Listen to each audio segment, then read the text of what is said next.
Styles here, Custom Corpses. Okay, so we are going to start working on this life cast mask. Let's flip the camera around. There we go. And let's get it on the stand. Let's get it on the stand. That's always a battle in itself. There we go.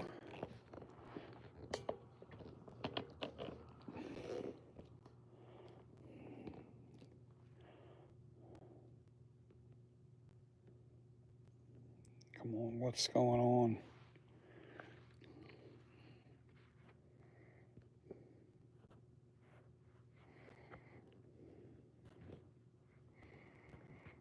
Okay, I took some pictures. All right, what do I want to do here?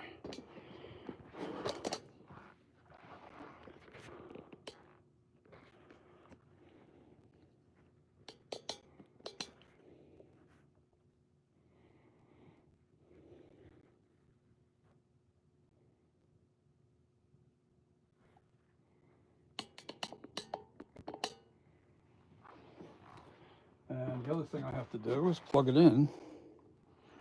That's always a plus, because we will have a dead battery otherwise.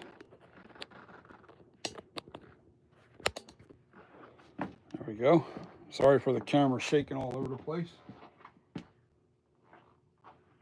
The other thing I got to do is get this chair wrapped around here.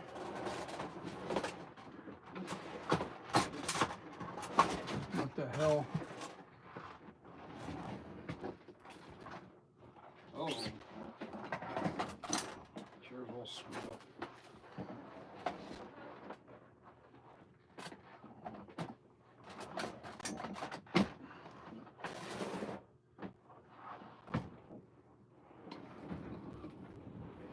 That's better.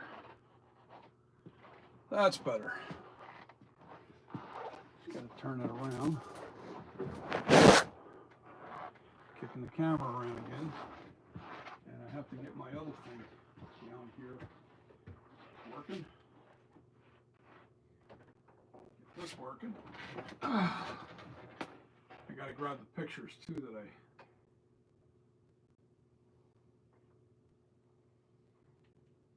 Really?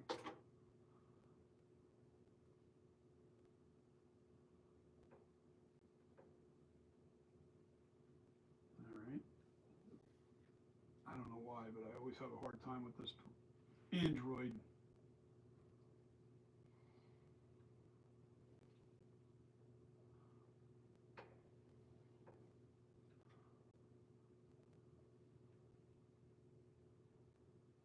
What's going on?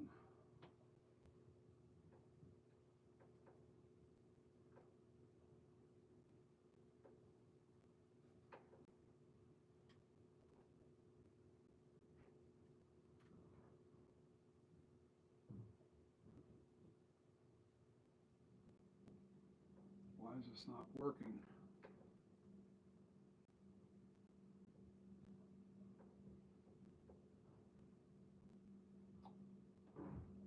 Give me a second. I don't know what's up. Why is this not working right?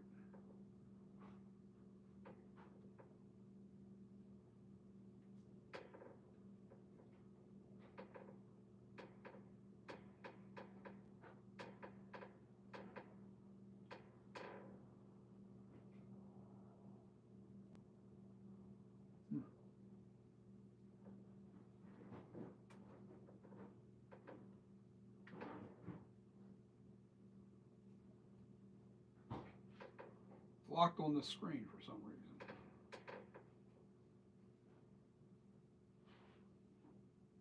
Finally, I think.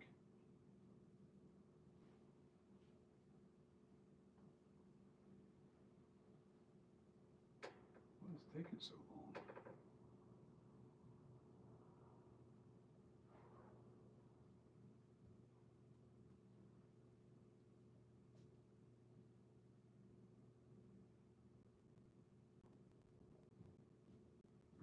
See you later. All right, I'll see you when I get. I'm trying to set this thing up so we can. There it goes.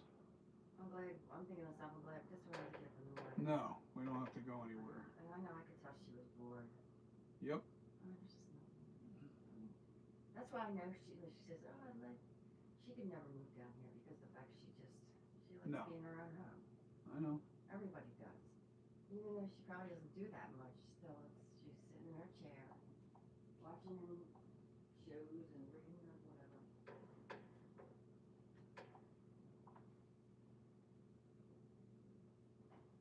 Jesus. This tablet's taking forever to start for some reason.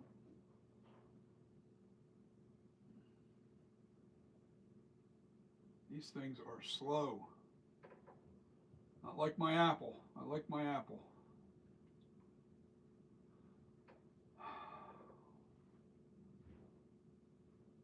Jesus, man, that is slow.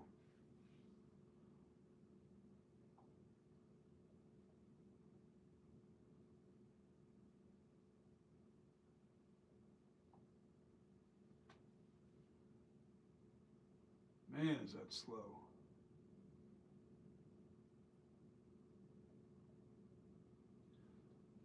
Don't know why. Sit and spin. Let me grab them pictures while I'm at it. I can't read no text without this thing working.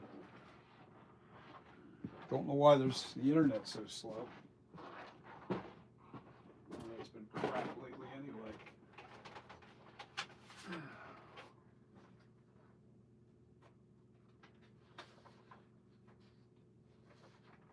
Yeah, I can see what I gotta do now.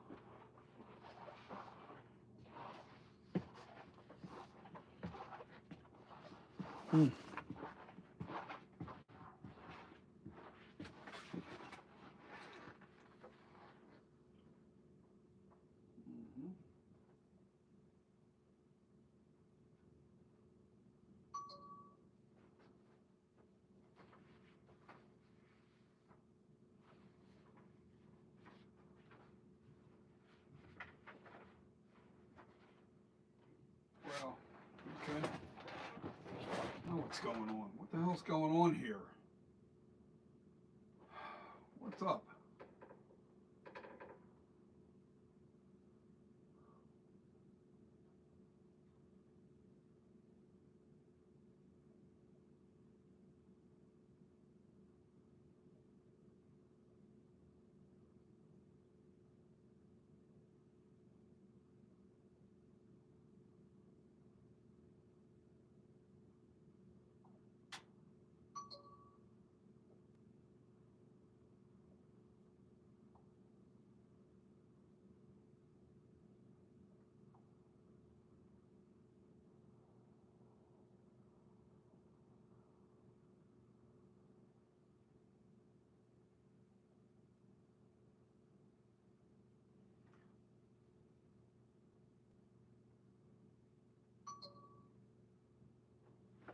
What is going on with this thing? I need this on. I need this working. I can't talk to you guys without this thing working.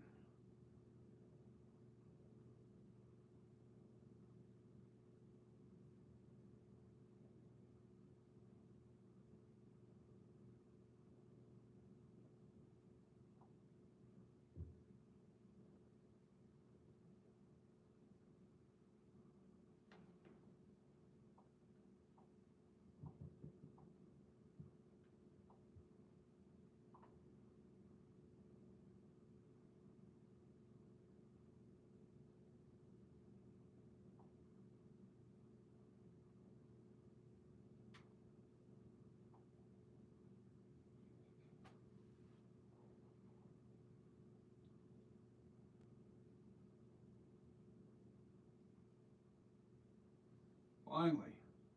Now let's go to live.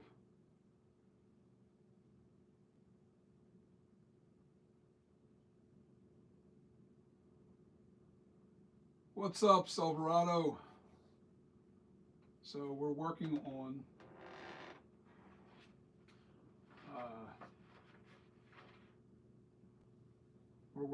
this mask. Now I'm trying to go off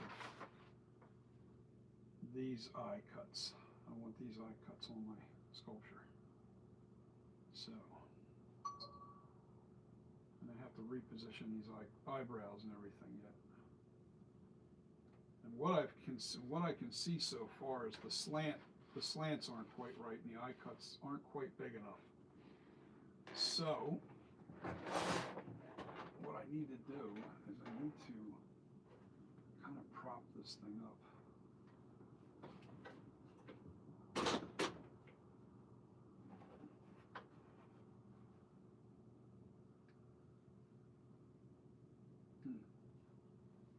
That's a little too much.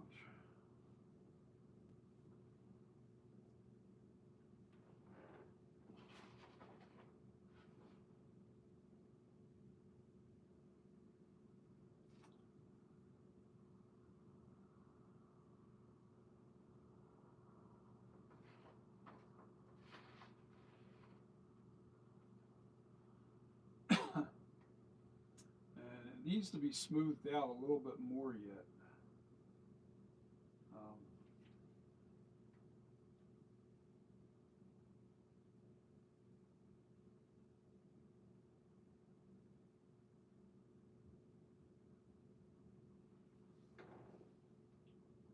Prop Guru, how's it going, buddy? I'm actually working on the eye cuts a little bit. And I'm looking at this picture to get the eye cuts right, to give us a better idea. And I can read your comments right here, so I want these eye cuts right. And I can't get them right unless I get this picture in front of me right way. I've got a lot of smoothing to do yet with this.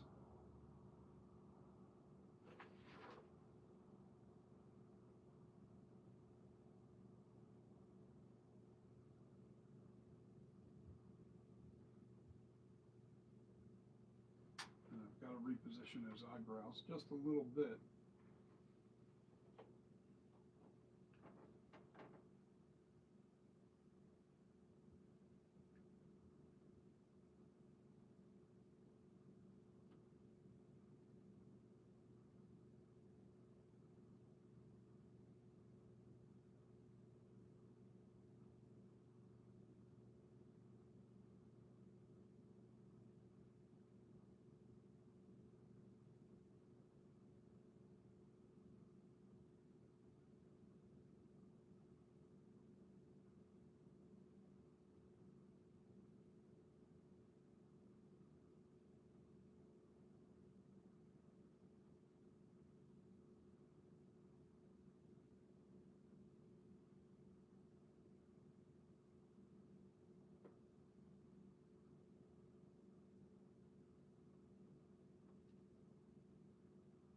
Yeah, there wasn't enough slant to the eye cut.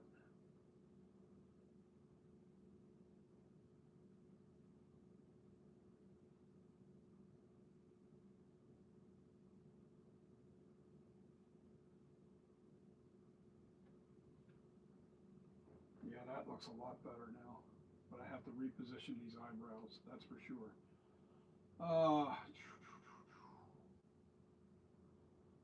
And I've got to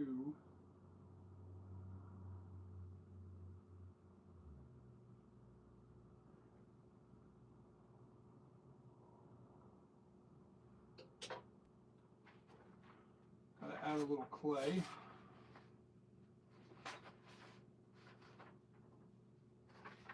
I don't need that picture. All I need is that one. And little worms of clay here.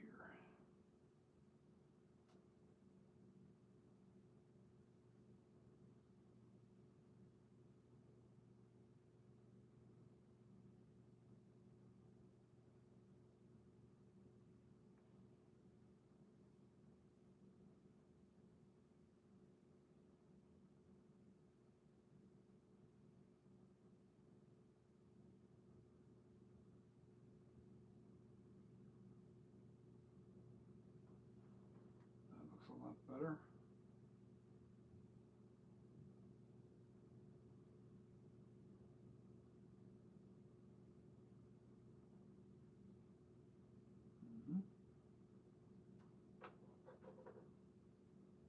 think I've got to come down just a little bit with this side cut.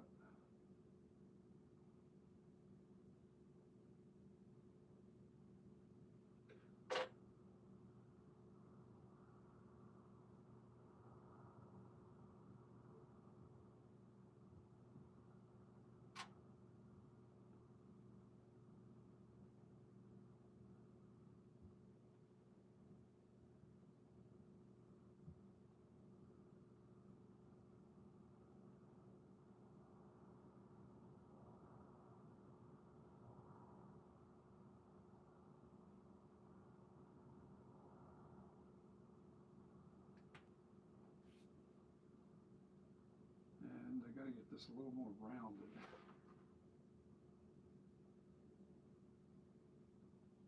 This is a little too steep right in here.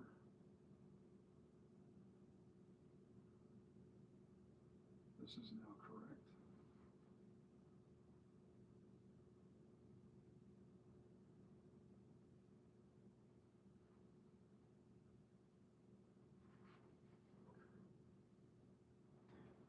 I've got a question for you. I have a fairly vintage mask that isn't made or sold anymore. I'd like to change the expression of the character. Is it possible to backfill the mask somehow to make a mold? It's really hard to foam fill a mask if you don't have the original mold. Here's what you can do. Is it a thick casted mask? If it's thick casted, then what I would recommend doing is putting a resin hard shell over top of your mask without any backing inside of it, because you don't want those. If you put foam inside that mask, it can blow it out. Okay, so what you can do is just kind of firm it up, put it on a stand. You know, put it on a stand with a nice round head thing. You don't want it to deform at all. All right, so just put it on a stand like this. If I can show you without tearing the whole damn house down. Here's a stand, you know, and you put, like, you know, nice something to hold the head on there. You put the mask on there. All right, this is a little big for the camera frame, but it's higher. But it's cut off at the top. You can see it right here. It's cut off. But as a mask stand, I usually make out of wood or whatever, and then you just make the head, put the head on here, but put something on here like a foam piece, like something over here, like I usually have a foam or something that's dome shaped, and then put your mask on it. All right, and what I would recommend doing is filling it out with like newspaper, and fill it out just the way you want it shaped, and then take a resin. All right, resin won't stick to latex. Then take a resin, like a 2-part resin. I can give you the link. I'll tell you what. You want to contact smooth on. All right, and you need the specific type of resin. And let me get the name of it. Let me get the name of it. Hold on. You get this. You get a resin, and then you're going to put a resin mold over top of that. You're going to put that resin over top of your latex. Once that's hard, that will give you a shell that will allow you to foam fill the mask. All right, and then once you foam fill it, then you can make a silicone master of that mask. All right, by putting silicone over the latex. Well, you can actually do silicone over. Well, silicone's heavy. Silicone will deform the. It's hard to explain. In other words, this is a pretty firm clay that's here, right? If the mask is real loose and it can you know it can distort easily, you don't want anything that's going to be heavy on top of that latex without it being foam filled. So the first thing you want to do is a nice light coat of resin over top of it, Once that outer shell of hard resin hardens, because it'll be light, you can add to it. And since it's already got a hard shell, it won't change. It won't change in size, it won't change in form. It'll have a hard shell over top of it. So you thicken that resin up a little bit more. Then you pull your latex mask out of that resin shell, or you leave it in there. You can leave it in there, and then get a two-part foam and fill that up, that latex mask with the foam. All right, and then from there you can now make a silicone master. You want to put silicone over top of that foam-filled mask. All right. Now what you do is now that you have a silicone master copy, then you can take clay like this, all right, and slush cast your silicone master copy mold, and you can pull. That's how I made this, was with a silicone mold. I have the life cast mask in stone. I made a silicone copy of the life cast mask, and I sculpted the head and everything. I changed the head from my other mold. But anyway, I had the face. That was it. That was from the life cast. And you can make clay copies with a silicone mold. And once you have a silicone mold, you can make all the clay copies you want. You can alter that clay, as you see. I'm altering this now a little bit. I have to change it a little bit to make it look like the actual sculpture. I'm actually looking at a different smooth cast 6. You're looking at 65D. I'm actually looking into a new that you can thicken. Let me get that. God, shit! Everything's in the way.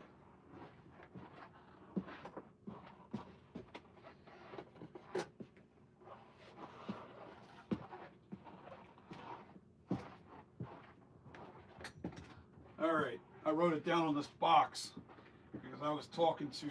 I've got connections right at Smooth On, and I contact them whenever I have stupid questions.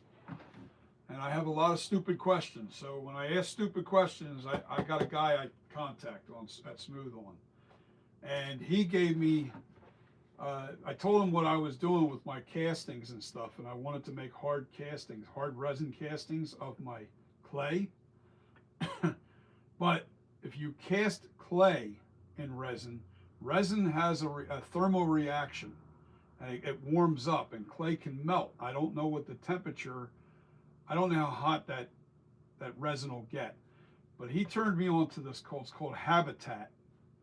Let me put you in camera. Habitat Cast and Coat. This can be thickened, so you can put it on a vertical surface. That's what you want. You don't want anything that's too thin but if you use the Habitat Cast and Coat right on top of the latex isn't going to melt like clay would. So the thermo reaction, what do they call it? It heats up. So that won't matter on a latex mask. All right, now you have to remember the latex is shrunk, it's smaller. So the mask is always got, like this mask, this clay copy of the life cast is going to be even smaller than what it is here on this. That's probably going to be like a 23.5-inch mask when it's all done. But you want to get Habitat Cast and Coat by Smooth On. A little expensive, but that's good for vertical surfaces. In other words, if you need a thicker resin to put on here on a vertical surface, so you can,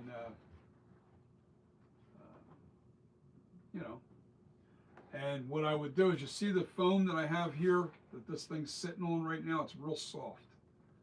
It's like pillow. And that's what you want the inside of your latex mask filled with. But I wouldn't fill a latex mask. And the other problem you're going to have is you're going to have to seal up all the holes, the eye cuts and everything, because the foam's going to want to leak out.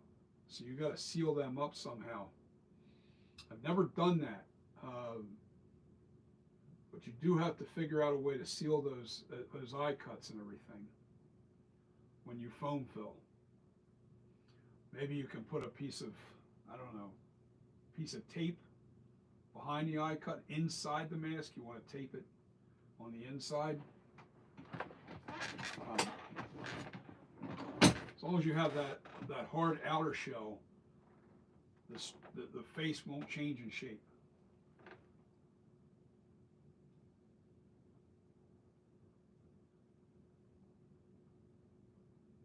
Okay, yeah, well, so you have an understanding of the exothermic, but this is what I was told about this Habitat casting coat for vertical, for using it on vertical surfaces.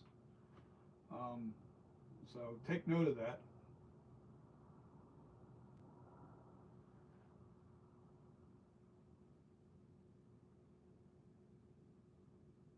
Yes, but you just don't want to distort it with the tape, you know, so yeah, I mean, I've never actually done that, put the tape inside of a mask, but you need that harder outer shell in order to foam fill. You have to have a perfect replica. This way, when the foam expands, it doesn't distort your mask.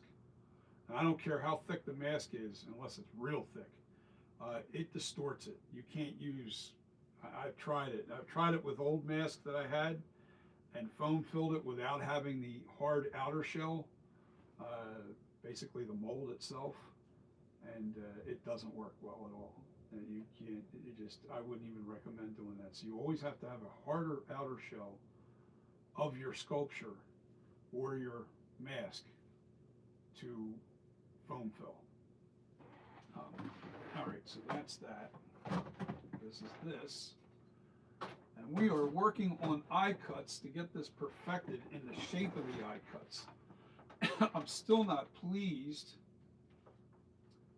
I think I went too deep right in here, but not, no, maybe not. I'm almost there. All right, how low is the eye cut? I'm looking at this picture and I'm trying to determine exactly how low those eye cuts need to go.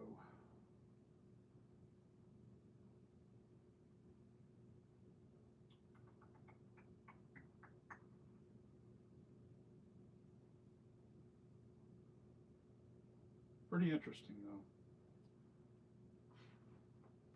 Yeah, so I mean, you know, the funny thing is, if you've got experience in this business, the more you do with this stuff, the more you start to go, oh, okay, how can you know what doesn't work, and you just have to figure out ways to get it to work, you know. So, and sometimes that's hard for people, and sometimes I find it easy for me because I'm very, what do they call that? I don't know what the word for it is, but critical thinking, I don't know, where you can actually figure out problems. As long as you don't start asking me to do mathematics and stuff, we're good. But I'm pretty good at figuring out, like, I don't know, just little problems like that. If I run into like things that I'm trying to replicate or do, or yeah, I've always been pretty fortunate there with figuring out little annoying things that, see, this is not high enough to where I can see what I'm doing.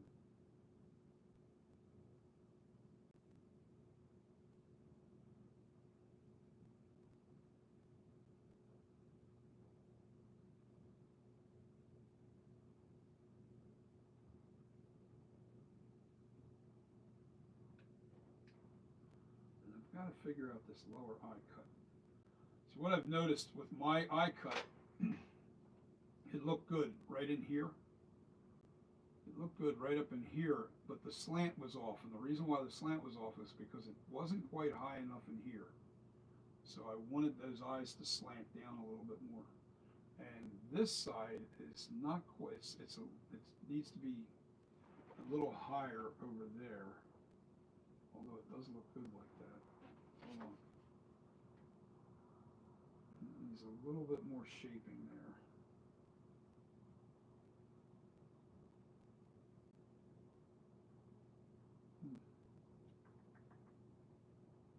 No.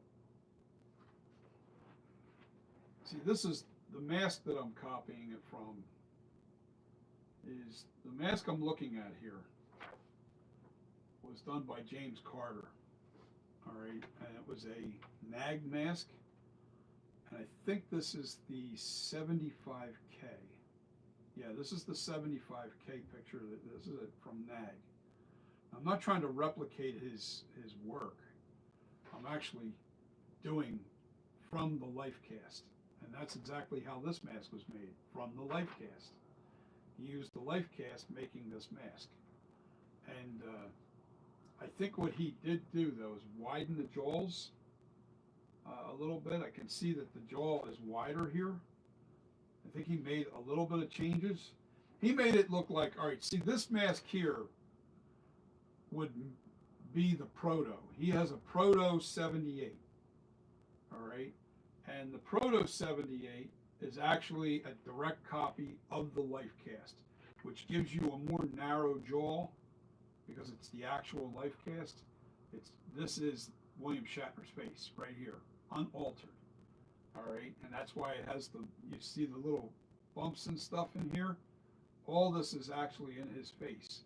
All right, I've made alterations to it a little bit already. I've cut into the cheek right in here a little bit. I cut into this area here. I'm going to cut out a little bit more and round this out a little more.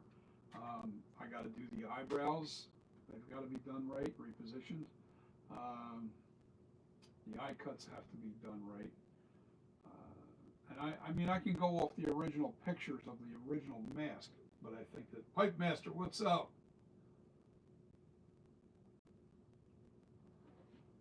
It's the 98 Proto. The picture that wait a minute. This picture here is the 98 Proto.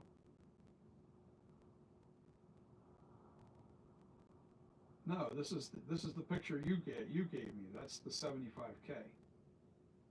This is it's in black and white because I didn't want any bright white features. I didn't want to. My laser printer's losing ink too. I got to get new ink for that. You can see the little specks in the paper. But anyway, I'm just using this right now for eye cut references and sizing. And the picture is almost exactly the same size as the. What I did was I took a picture of both and I blew them up to be the exact same size. And I wanted to see how far off I was. And I can tell already just by this picture here. I can see where they smoothed it out. I can see all the features that they smoothed out. The little bumps and lumps that aren't there. Like these lumps here. You can see that this has got a there and there. And it's got this little bump in here. And here's like a high spot. And you got this crevice that goes, wait a minute. No. There we go. But I got a lot to do to this yet to make it look more accurate. But the eye cuts are first. That has to be done right. And I'm still not happy with. That's almost right. It's almost right.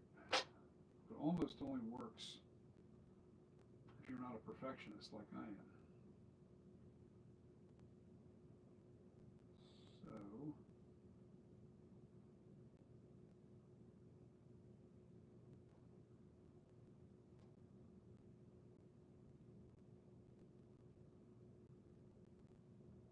Just this little region right in here, it's just not smooth enough.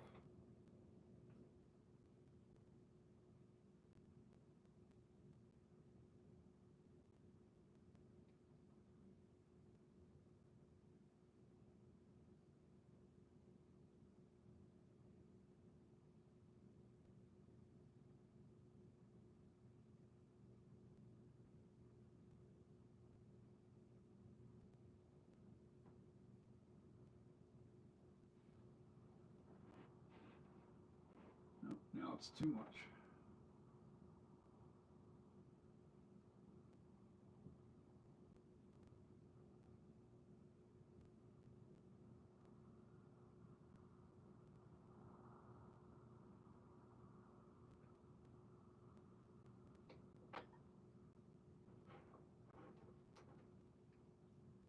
Yeah, as I get closer to this,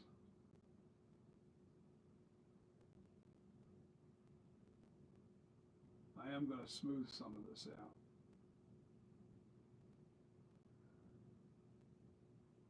To get this more accurate. Clay ball, so I can, there we go. But I don't want to overdo it. I don't want to, this is supposed to be the LC78. Yes, that's the picture you gave me, was the 75K.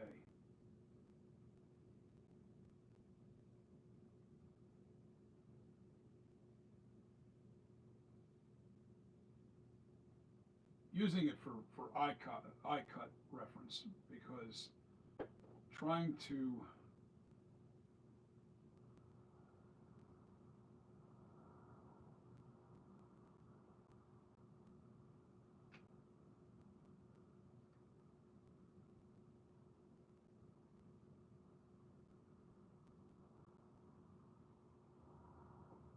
yeah, that's starting to look better now.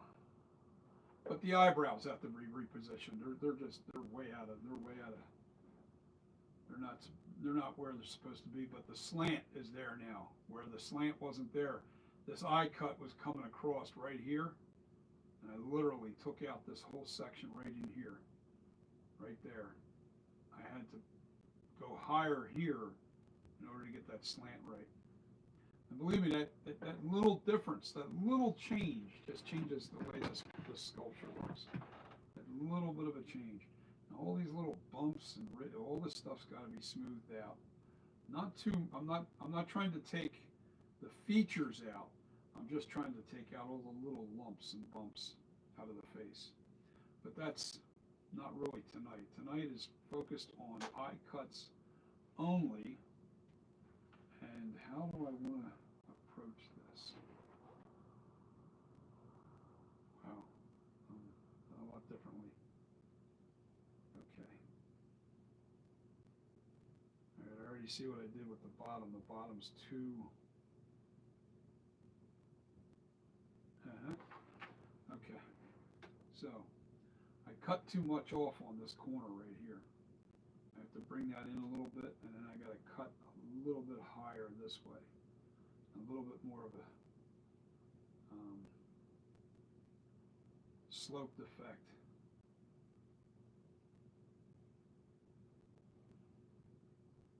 Yeah, just when you think you got it perfect, you got to look again, and look again, and look again.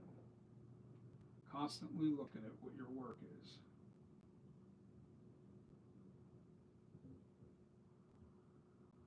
Always check twice, 3 times possibly.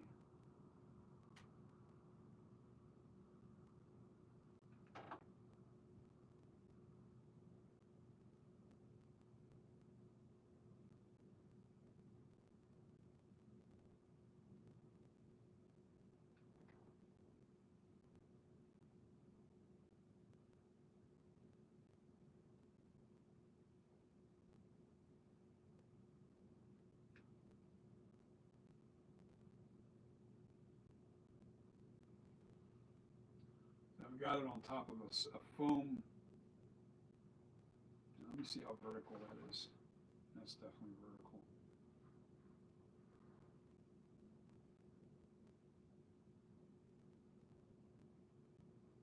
All right, I want to draw a line there.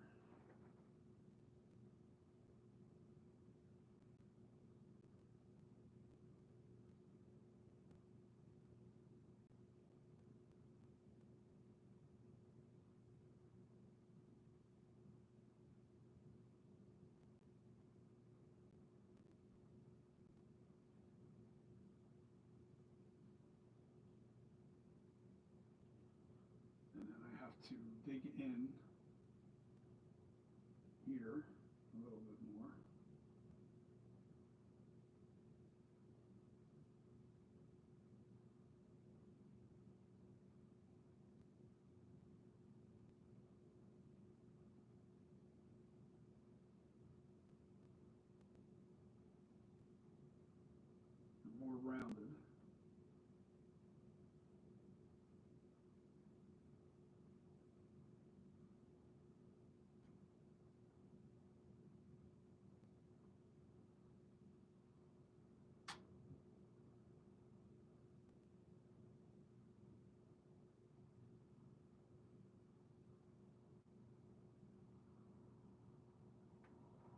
That's looking better.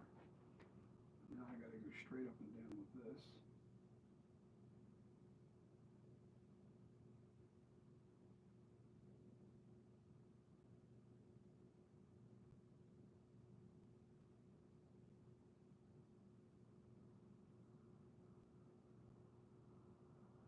I mean, these eye cuts are really small. I'm going to read your comments in a minute. I can't take my eyes off of what I'm doing here.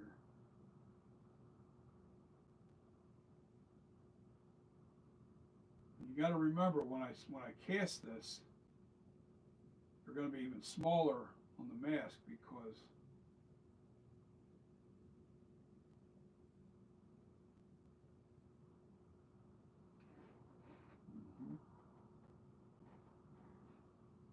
all right, let me see what we got here.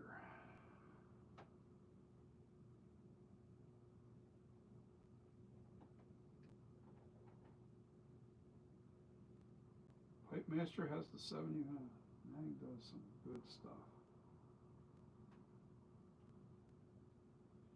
Well, all right. business part of like NAG I've never dealt with, and I don't know the man. I just think that because the demand is so high on him, you can't. You have to understand. You know, I've heard that he has like a 8 month to a year's waiting list for everything that he does. If you want to buy a mask directly from him, you've got a long wait to get it.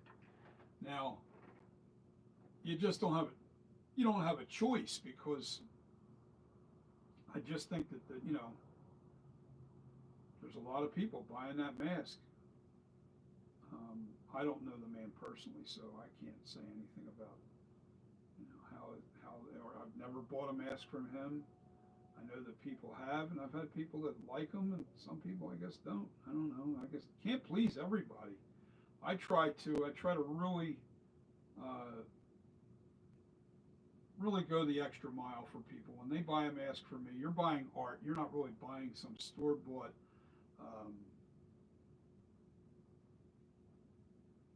you're buying art, and you're not really buying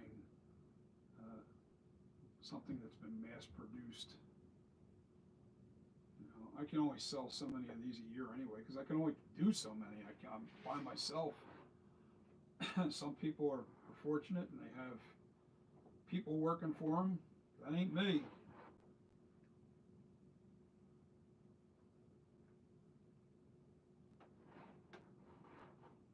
That's definitely not me. Let me see something here.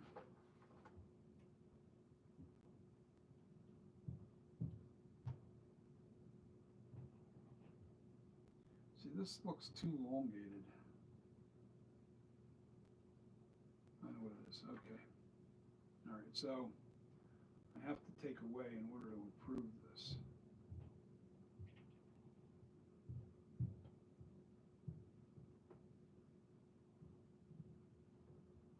I have to improve that eye cut tremendously. But how do I do it? Okay.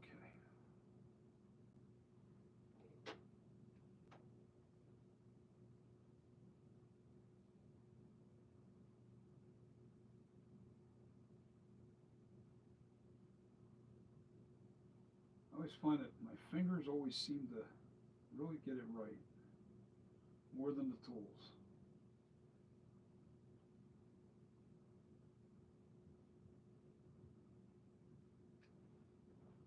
My fingers seem to do a better job than the tools do.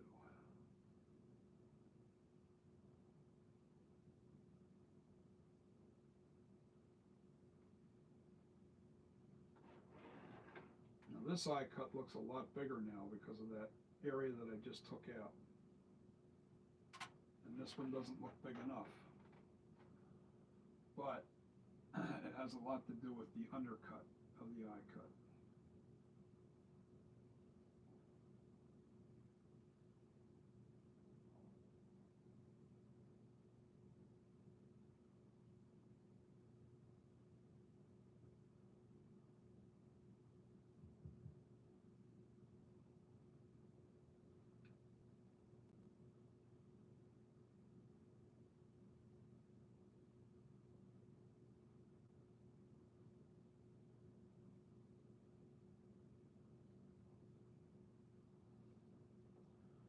and these eye cuts will shrink up significantly with the mask. So that's why it's so important to make sure that these aren't too small. Because if they're too small,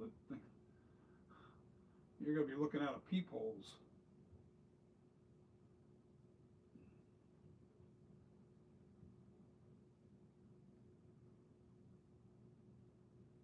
Okay, that's starting to look a little bit better.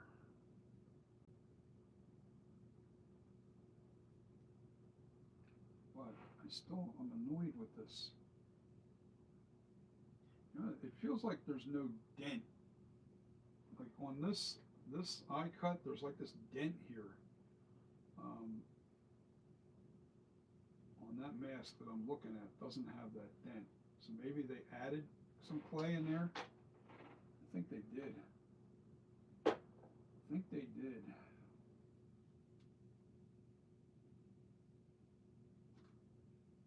created a little bit more bulk in the eye cut here. I think that's what they did. But once again, we're working with crumbs of clay. I think they did. I think they added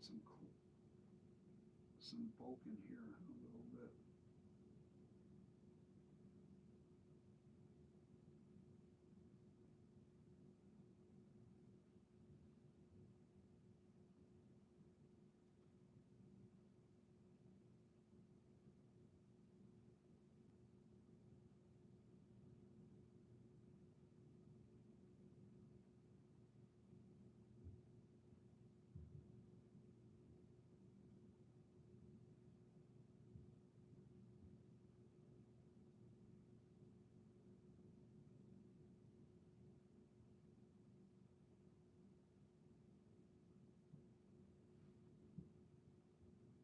Tell me if I'm wrong.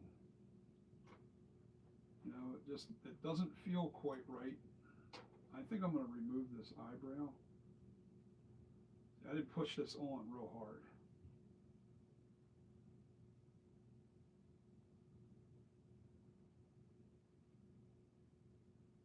I didn't push that on real hard. I knew I could remove it.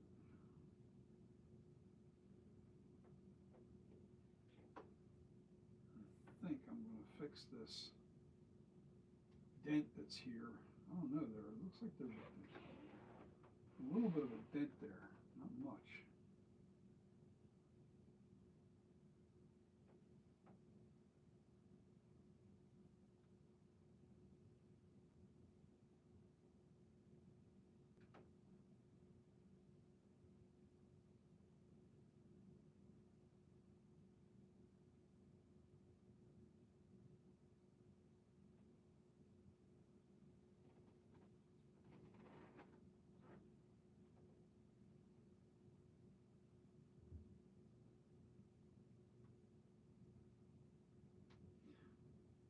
This stuff's frustrating, guys.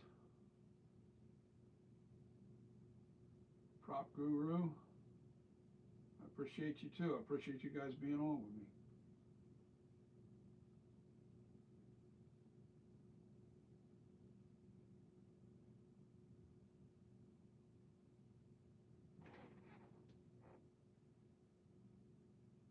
So I wish you some luck with that if you're going to try and I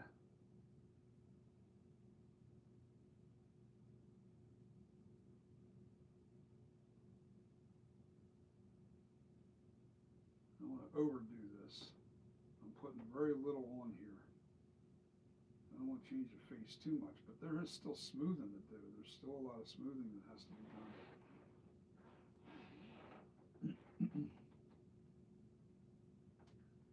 Okay.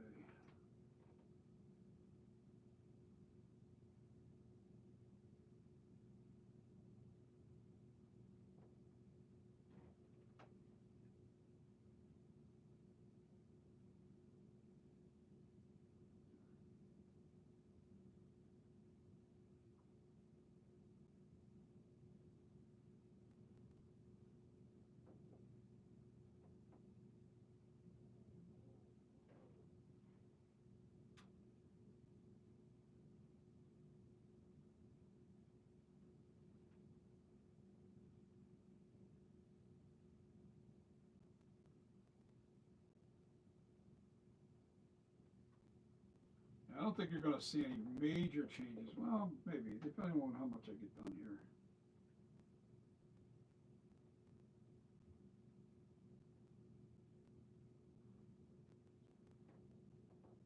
You know, I don't want to put naphtha on here yet because if I do that, then I really have to. But I got a lot of work to do on the neck. I'm blocking your view. Let me try and move this guy over a little bit. There we go.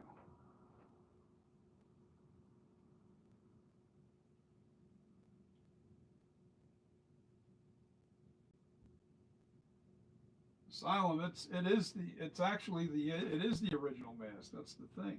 Asylum. As a matter of fact, good evening, Asylum. How you doing tonight? Yeah, this is the actual original mask.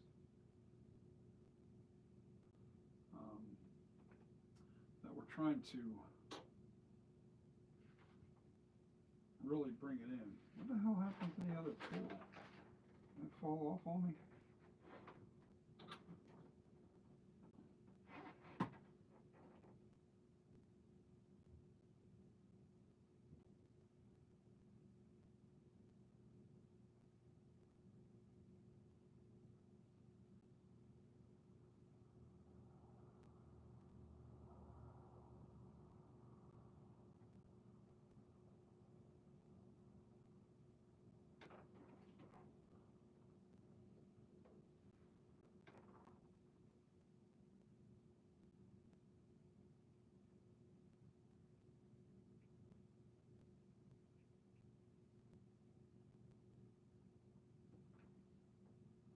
Taking out the little imperfections.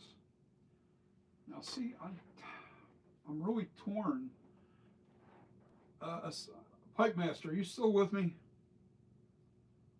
On your mask, because the picture's not revealing this. But do you see these little bumps here? You see these bumps right here and here? Are they on that mask? Or are they gone? Did they smooth out this whole area? Did they smooth all this out? That's the question. Yo, Pipe Master, did they smooth out I'm talking to you, Pipe Master, did they smooth out these bumps on on the mask that you have, or were they? See, I'm debating, do I leave it like the original Life Cast? Or do I smooth it out to the point where it looks more like, I don't want to replicate Nag's mask. I'm not trying to replicate it perfectly. I do want to get the eye cuts right. That's important. Because then it won't look right if it doesn't. Right is right and wrong is wrong. And this eye cut looks too long. I don't know why.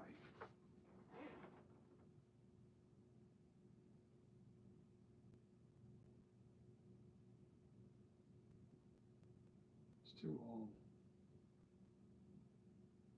Okay. I got to bring that in. Yes, I do. I got to bring it in.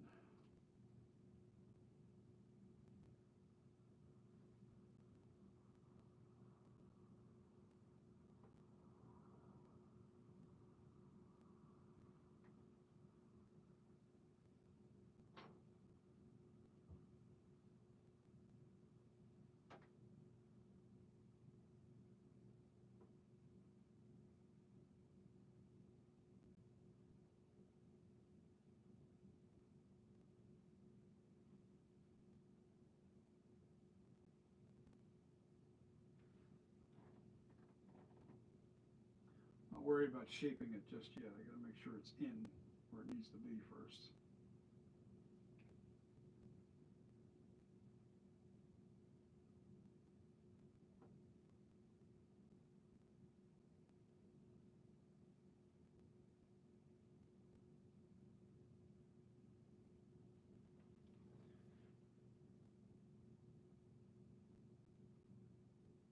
They're there, but subtle. The bumps are there. These little, you see these, this thing is, the clay is very shiny, and it's revealing every little detail, every little lump and bump.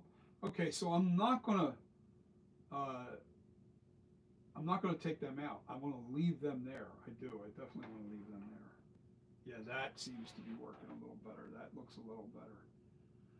That definitely looks a lot better. That eye cut was way too long, elongated.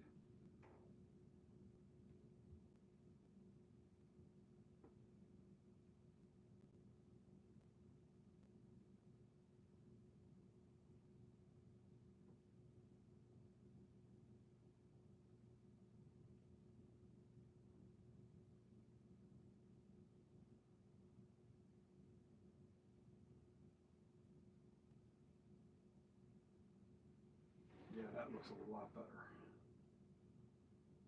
That looks a lot better. Turn it towards you guys a little bit now.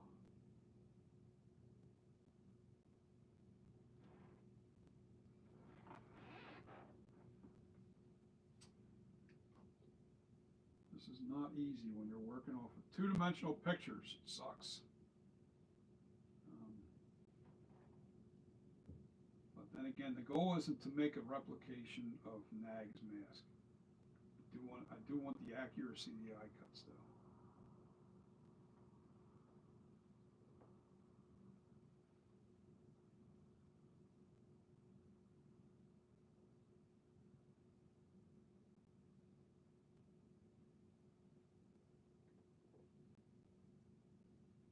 Now, the question is,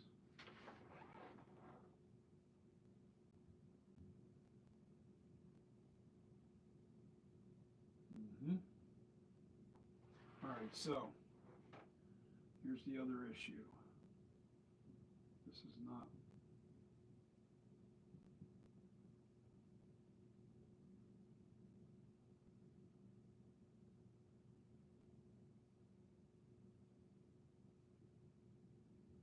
Oop, that's too far over.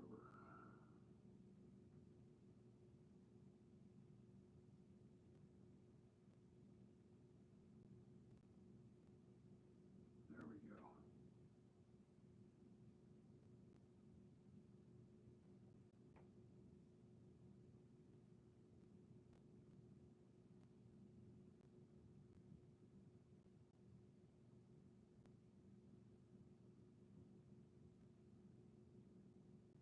You may think the eye cuts are easy, but they're not. They're not easy to do. You're trying to get it precise as far as the shape of the eye cuts. And the eye cuts can throw off the whole look of the mask just by just a fraction of a little bit taking that out. And you see what that did? Oh my God, look at the difference. That rounded that eye a little bit better. It definitely looks a lot better.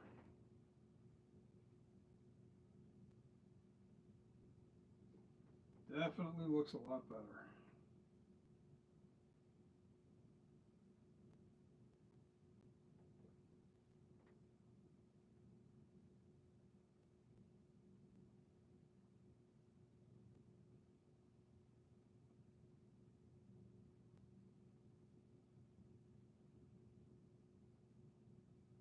Now all I'm trying to do is make the eye cut really square. Hold on.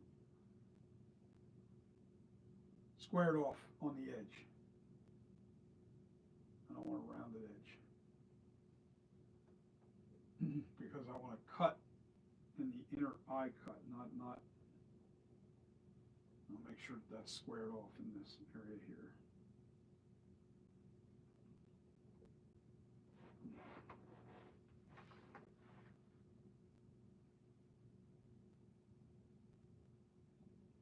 Yes, that really brought it in.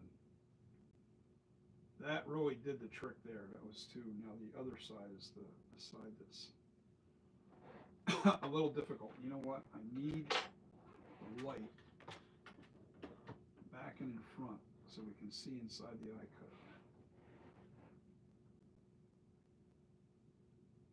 So what I'm gathering now, Pipe Master, is if they're there subtle, the only thing I have to do is take the shine off this because all the features are really there. There's not really too much to do to this. I could see that this side here was, they added a little bit of clay to that, that's for sure.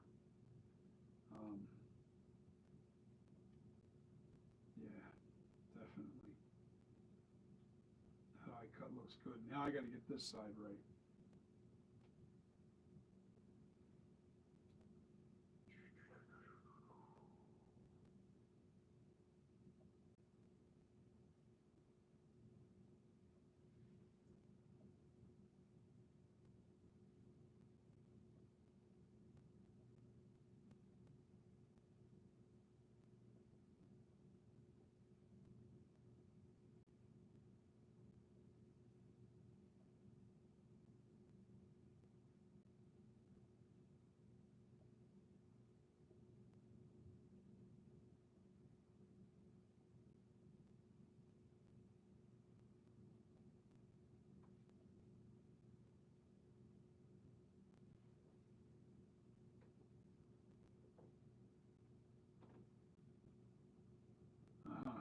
Let's see what I did wrong here.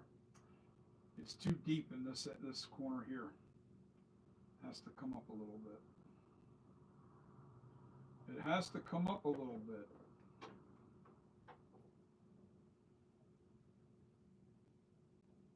The shape is right, I think. Yeah, it looks right. This eye cut is too deep.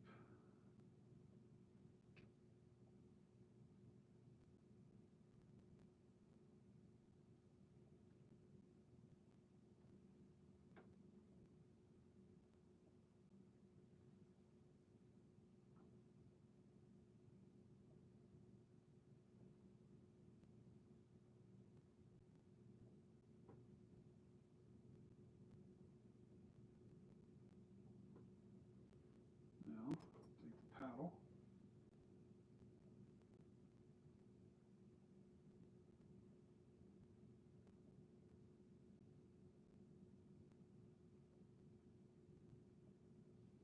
That looks a lot better. A little more round. It just gave it that little bit of what it needed.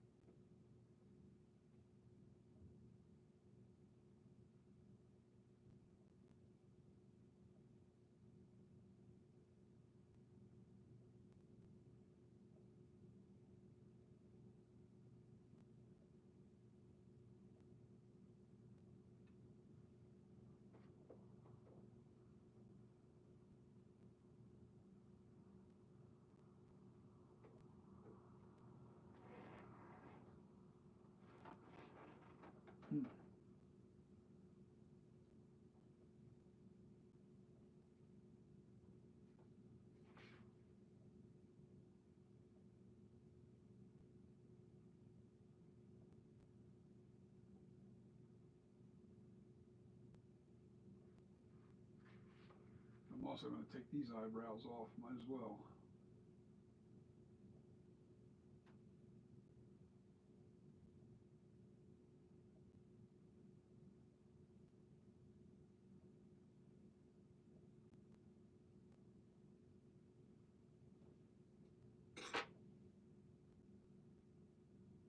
There we go.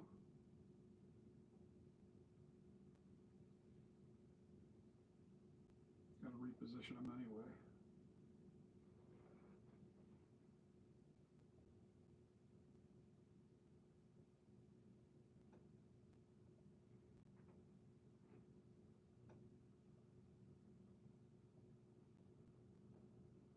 The other thing I want to do is I'm trying to get these corners a little bit more, they're so flat inside. From what I'm looking at, I can see that this isn't quite right.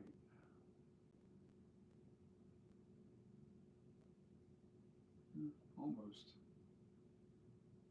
This one was the one that was bothering me the most.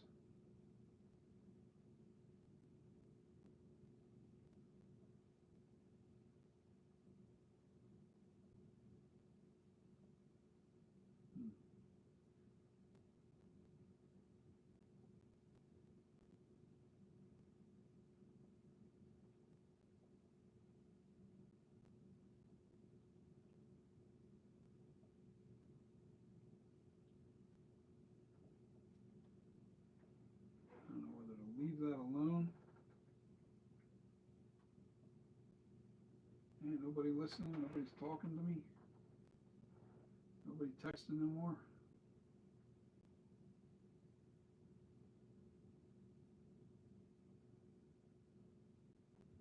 I think what I'm going to do, now that I've got this,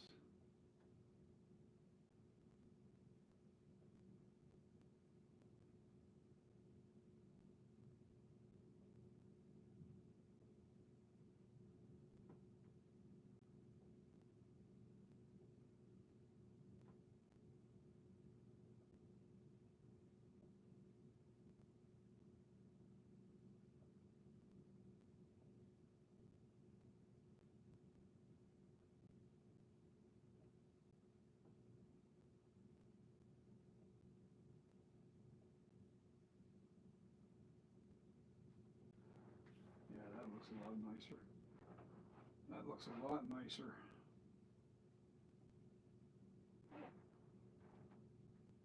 This side still doesn't look quite right. What is it? What is it? What's bothering me? The side cut's bigger than the side cut. That's the problem. Okay.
Very tedious, this stuff, I'm telling you.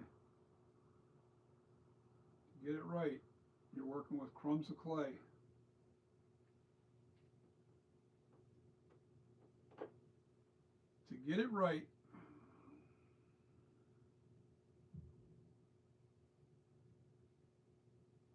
see, I don't feel guilty about using Nag's mask for eye cut placement, because if it was his sculpture, then I would worry about it. But because he used the life cast mask, all bets are off.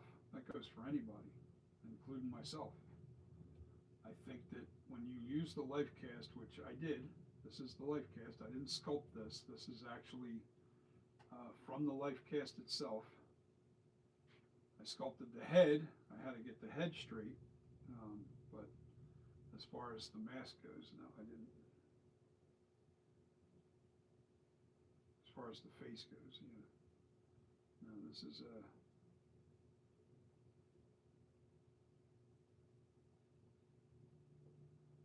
This is the Life Cast, and we're calling this the LC78.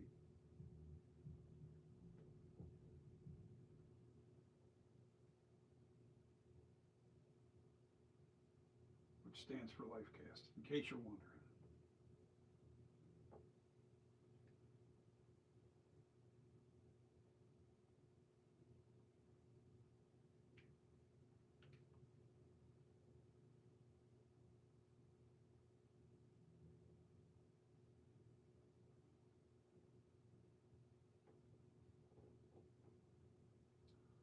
I'm debating, do I do, I think I better start thinking about doing the eyebrow placement. But what I'm going to do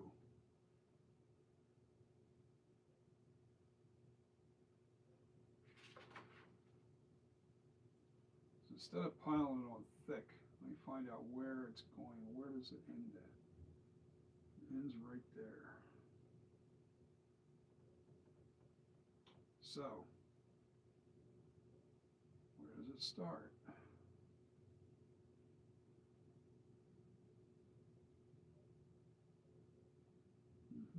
Hold on. There's a dead giveaway here. There's a little indentation.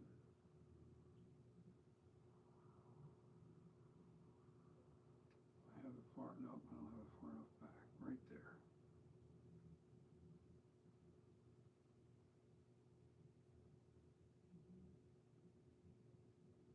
Now what I'm trying to get here right now is the top of the eyebrow.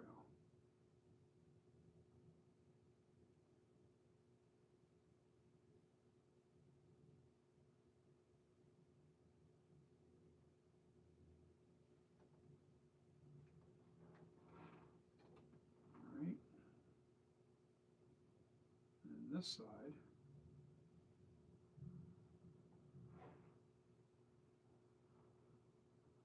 comes in right in here. It's got a little bit of a hook to it.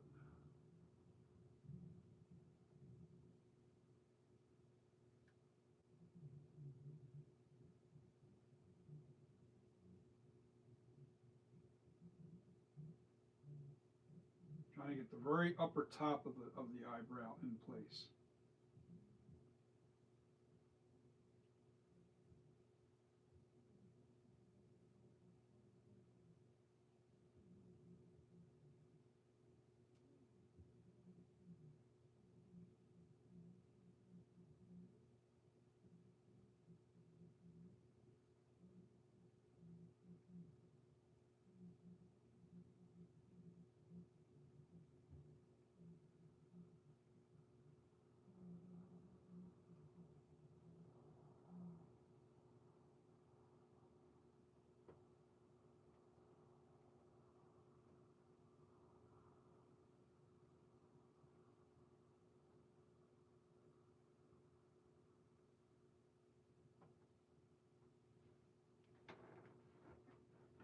It's looking a lot better, but we got to add more of these worms to get these eyebrows right.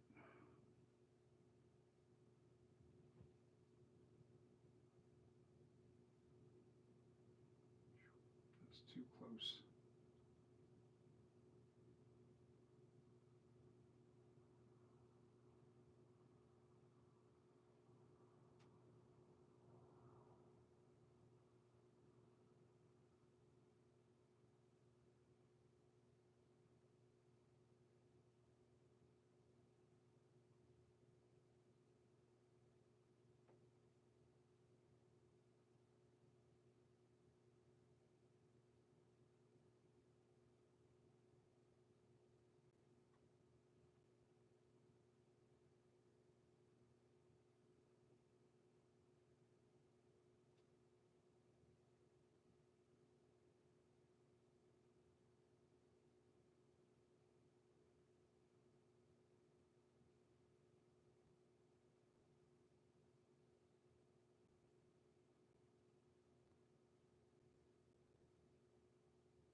about as thick as you want to be, and I still got to texture it. I still got to put stuff in that. All right, so this one here, I'm just going to start with this.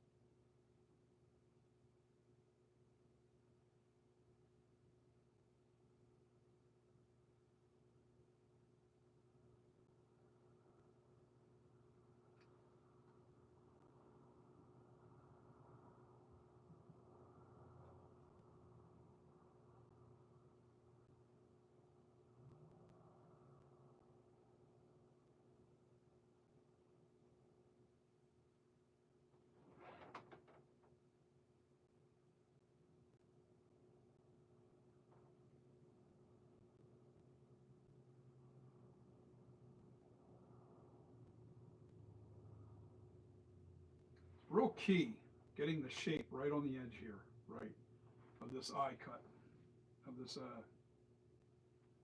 very key to getting that right. There's a little bit of a bulge in this section of the eye cut, of the eyebrow. I keep saying the eye cut. I'm putting the eyebrows in because I have to see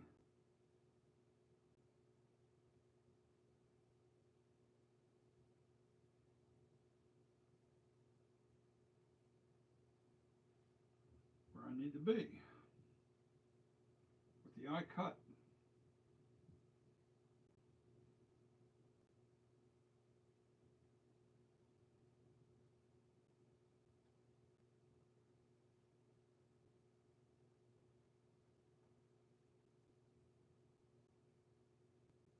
All right, now,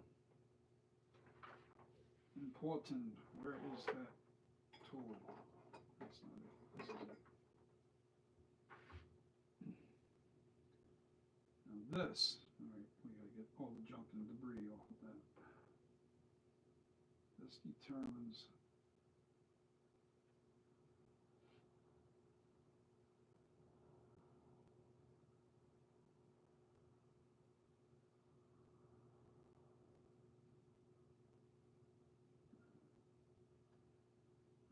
not, yeah, that looks right.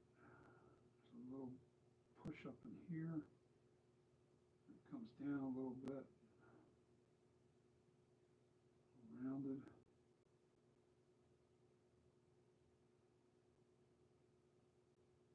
A little bit further.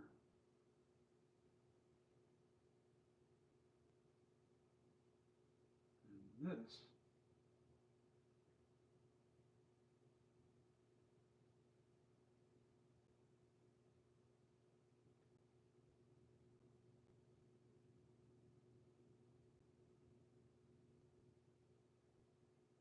see what I did there?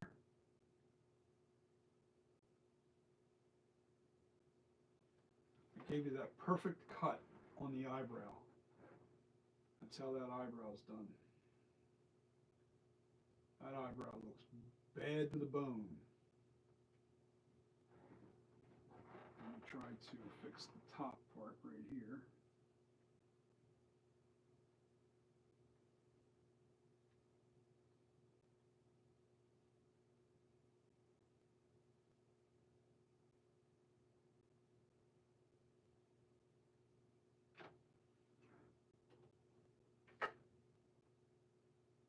A little bit of a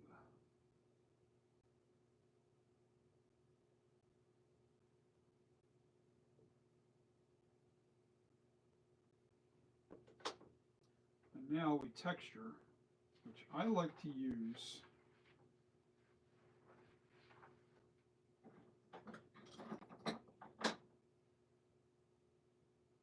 I've done this eyebrow thing so many times now, I'm very familiar with how it has to be.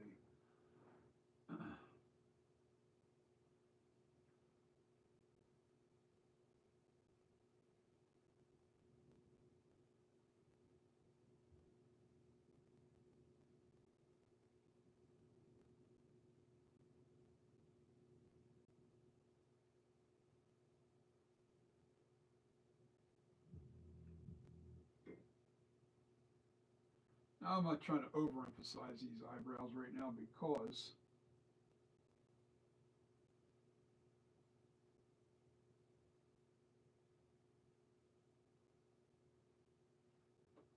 I'm going to have to put a lot more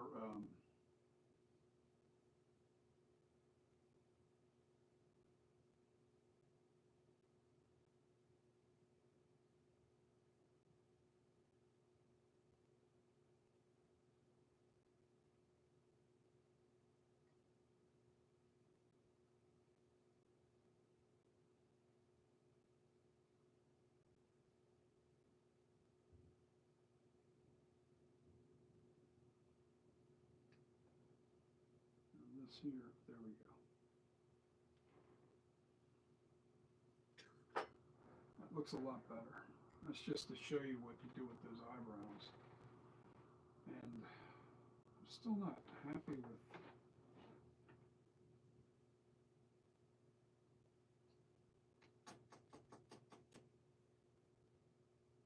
just feels like it's too dented right in here.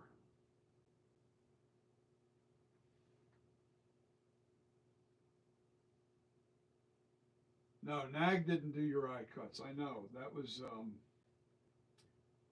Chris. Oh, come on.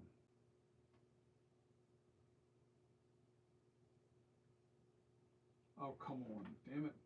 We just got done talking about it for a half hour.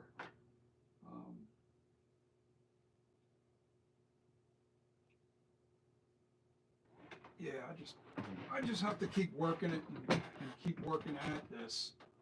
But I'm not digging this. This feels like it's too sunk back. I wish I had that mask that you have, Pipe Master. James Carter, thank you. Because I can't tell if it's dented right in here in this eye cut. Is it dented or is it protruding a little bit? In other words, I bumped out this side and now this looks correct, but this side doesn't look like it's right. You know what? I can't use my phone. Damn it, I'm using my...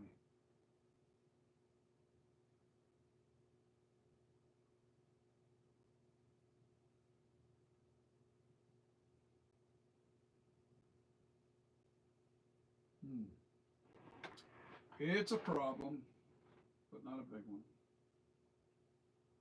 And as I get this smoothed in more and more, it's going to refine.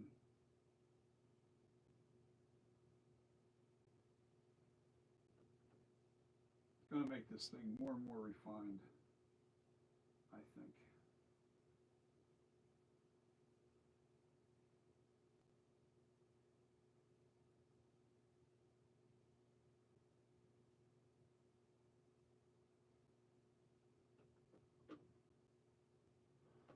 James Carter. I gotta remember that. James Carter. I want to get him to do one of my masks. I definitely would. That would be so cool. Don't you guys think? You know, when I get the new,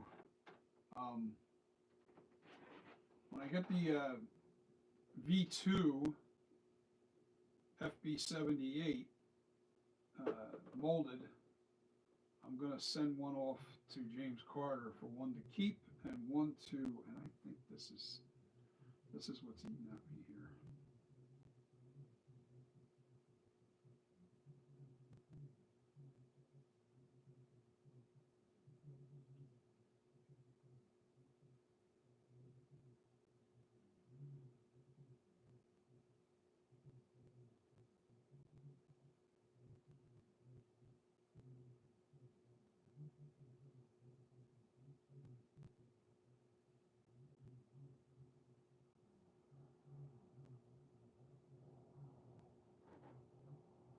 Did that do it? Not quite.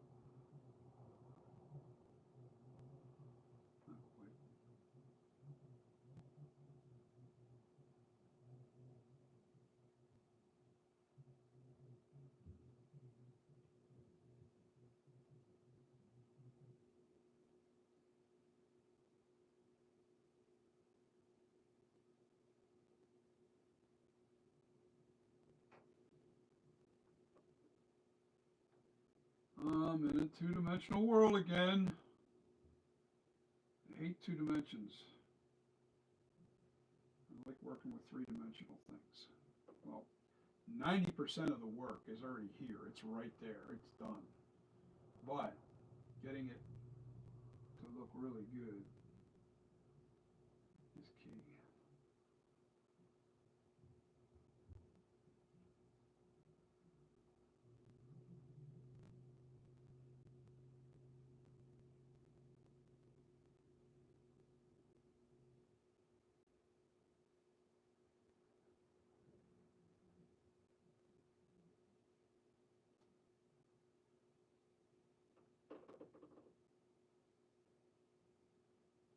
Yeah, that's starting to look better. Oh yeah, baby.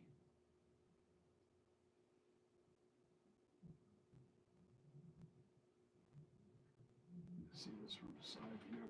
Yeah, that's it. Yeah. I think I've got this eyebrow a little too far.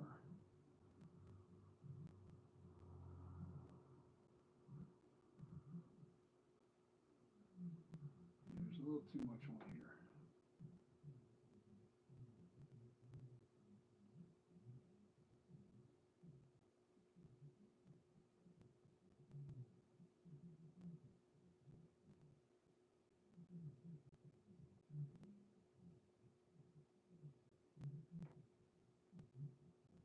Take a little bit of that eyebrow off there.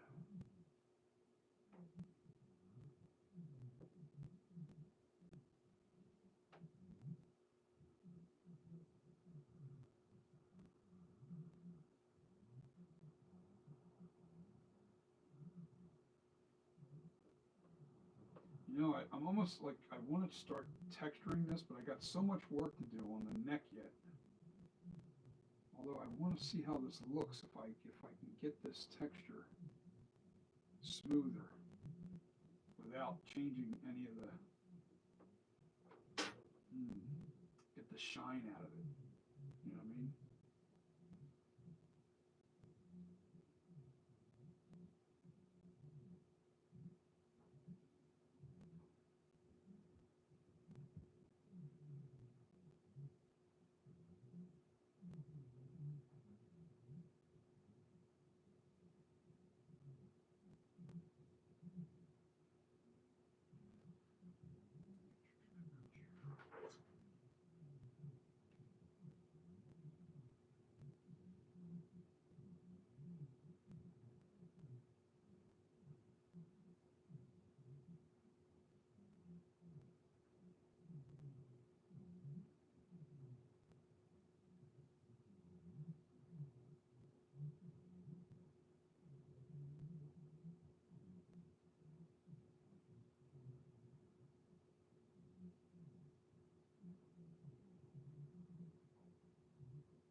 I need to do it from the other side. You can go the other way with it because that is not working for me.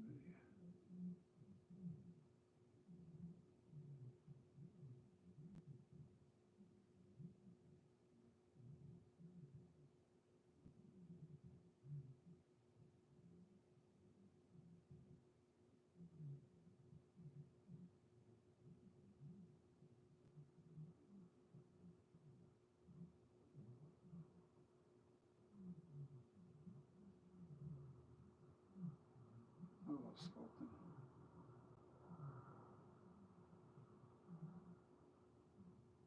I like this more than the mask making part of it. I know it's the final result, and you're not supposed to like them. You're supposed to love the finished results. And I don't know. The sculpting part is the fun part. Trying to get it accurate.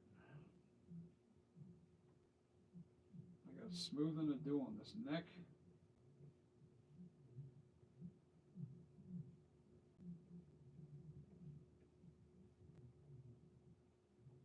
I got to fix the back of the head yet. All right, so would you guys like it if I, instead of like going crazy with the neck and stuff and going nuts on that, because that could be a while. That could be a boring watching me carve away in the neck. So why don't I do this? Why don't I smooth out the face a little bit and see where it leads us. First I got to fix this. Where I added this clay here. To blend that in better.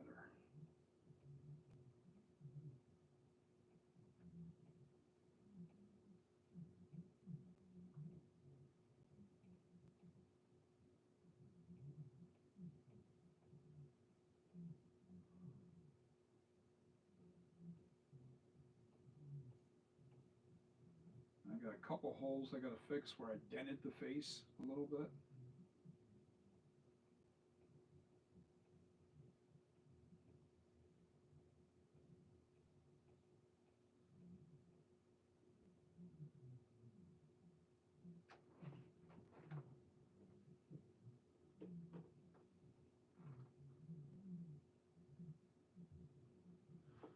All right, so let me just try and put a couple of these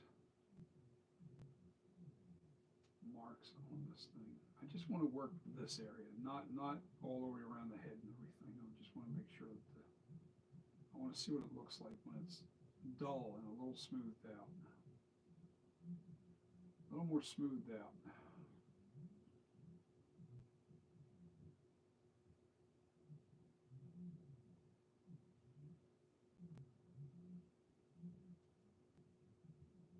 Couple pinholes here and there.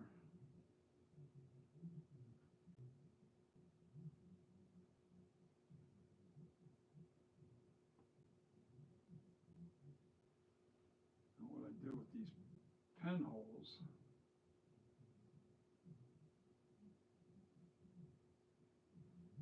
just take this.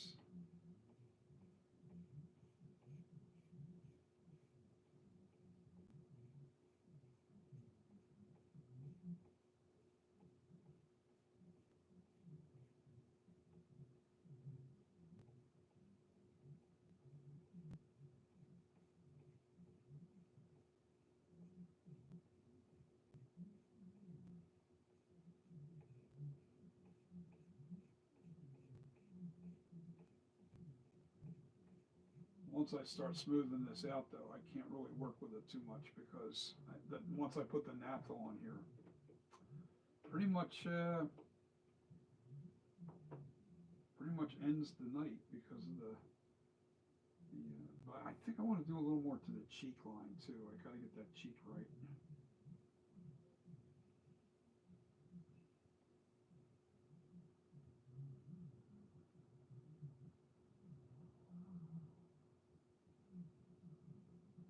There's one right there.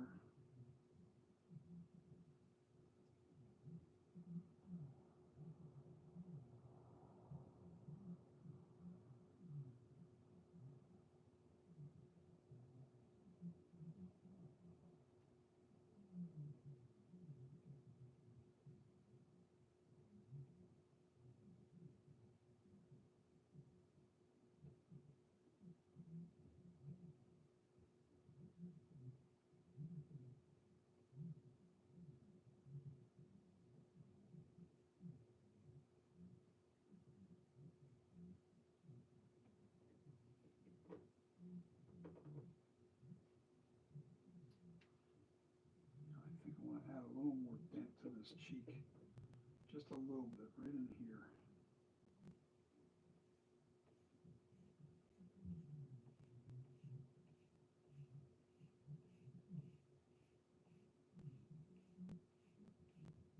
Not much.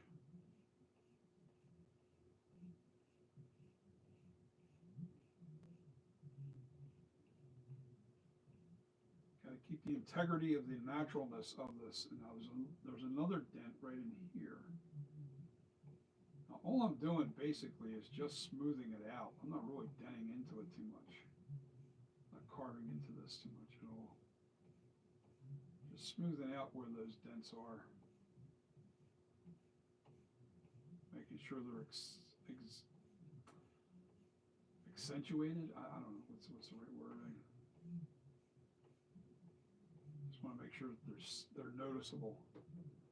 I'm not changing these. I'm going to leave them the way they are.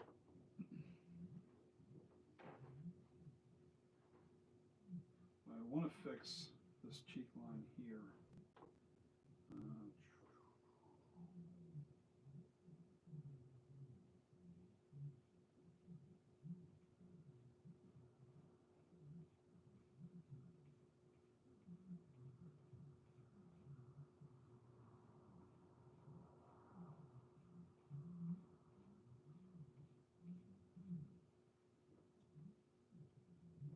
What I did there was I had to add a little more of a dent right in here. All right, and the reason why I had to do that is because there was none here. It actually ended right there. It ended right at the peak, and there was nothing here indicating the cheek going, across. So I dented that in. I cut into this a little bit, and now I'm smoothing this down so it doesn't look unnatural. I want it to blend back into, there's a bump right here in his mouth, the top of it, right over top of his lip. And I have to blend that back into the face so it doesn't look like it's unnatural, like a carved out area.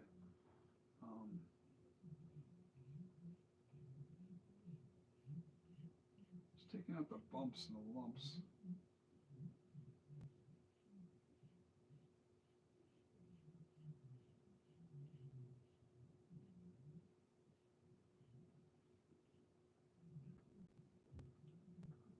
I'm seeing some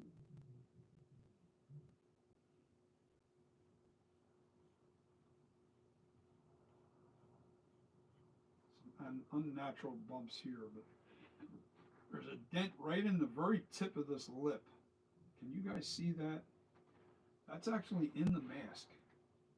I don't want to mess with that at all. I don't want to touch that. I don't actually want to touch this whole area other than smoothing. That's all I want to do. I don't think I need to do too much else. Actually.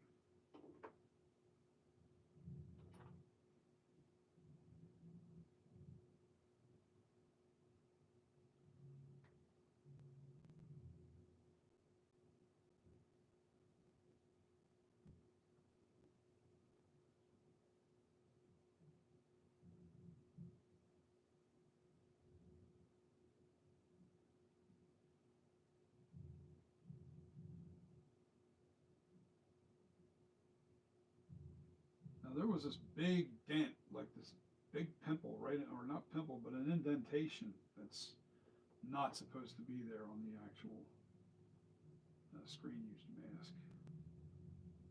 But it was on the life cast that I had. I think it's an imperfection. And we're fixing that. As a matter of fact, I have to fix this inside his nostril. Lean that back further to see inside of here.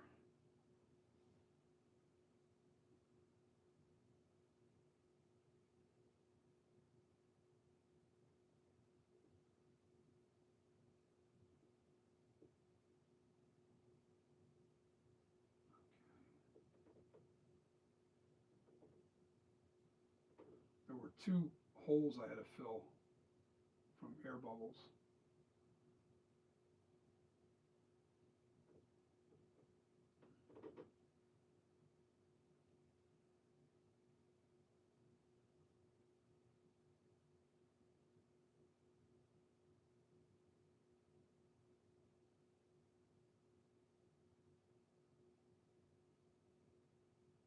All right, that looks good. Just trying to get everything just right, because if I don't do it right, yeah, I think that's looking a lot better. Yep, that's supposed to be there. All right. You guys ready for some naphtha? I know I ain't, but I'm going to do it anyway. I just want to see what this looks like with naphtha on it. On the face. I have any dents over here. I got to fix this dent.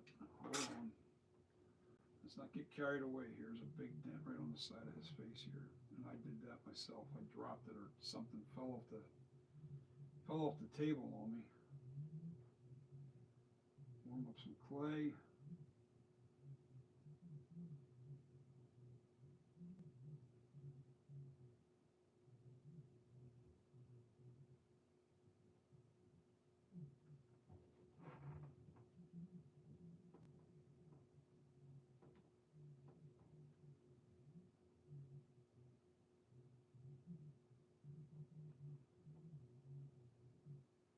There's a dent right here that I don't think is in the mask.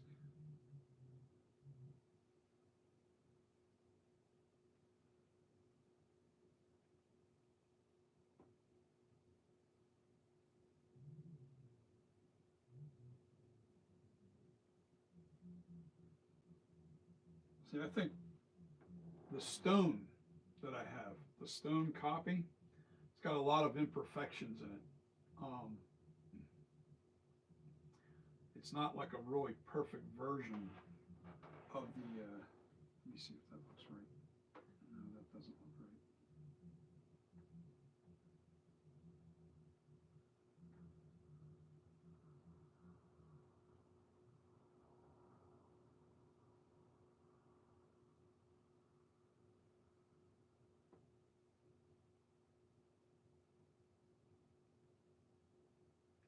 That looks better.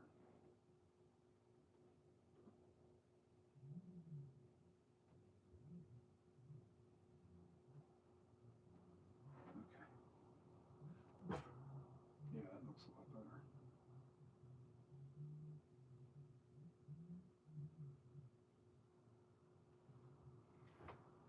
eye cuts look right. I think this eye cut needs to be a little bigger in here. I'm going to do that because it's driving me nuts. When I look at this eye cut's a lot bigger looking than this one. We're just going to follow suit of what's here already.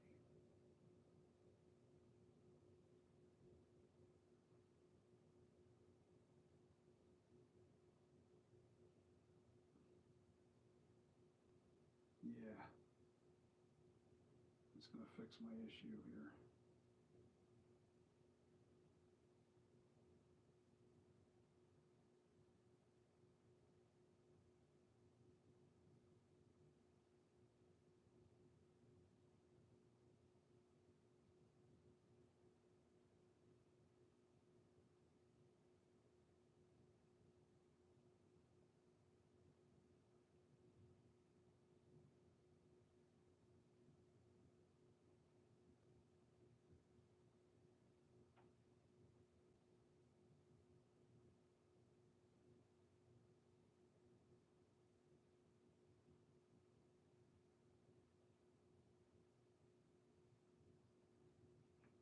Oh yeah. I knew it was bothering me. I was like, yeah, that's eating at me, man.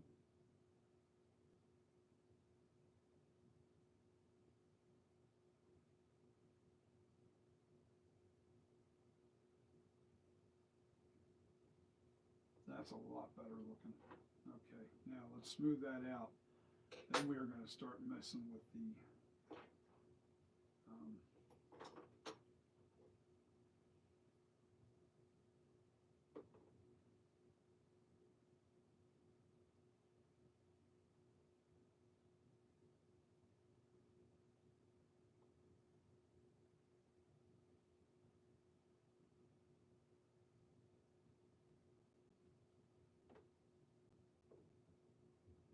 yeah, that's it. That was the secret right there. That bottom part was driving me nuts.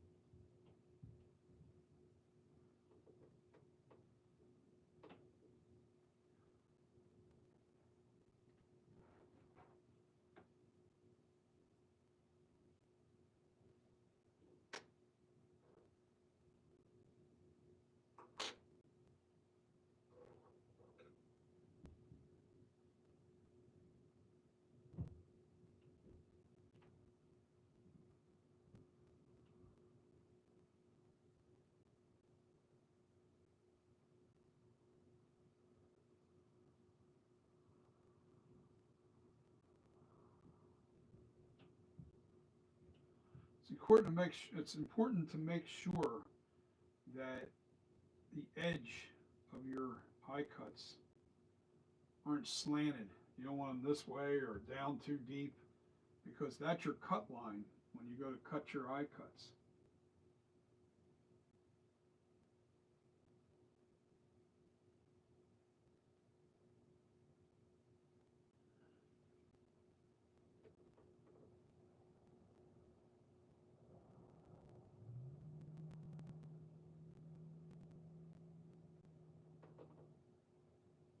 Always keep your tool clean. That's what she said.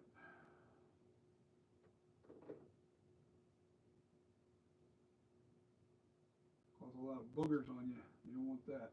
All right, let me see. Need a big loop to fix this edge.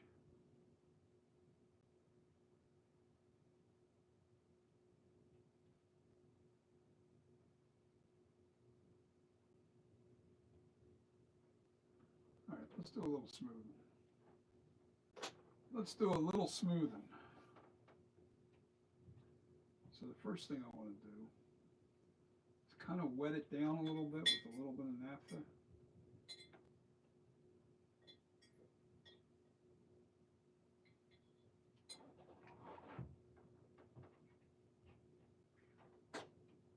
Squeegee this out a little bit. Naphtha off to my side. And we're going to wet this guy a little bit.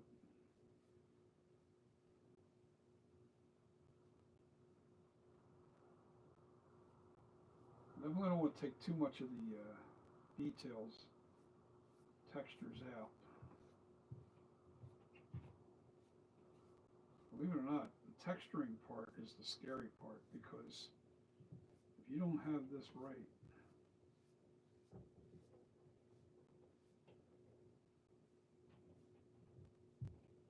and if you take too much away, you end up having to put all those lines back.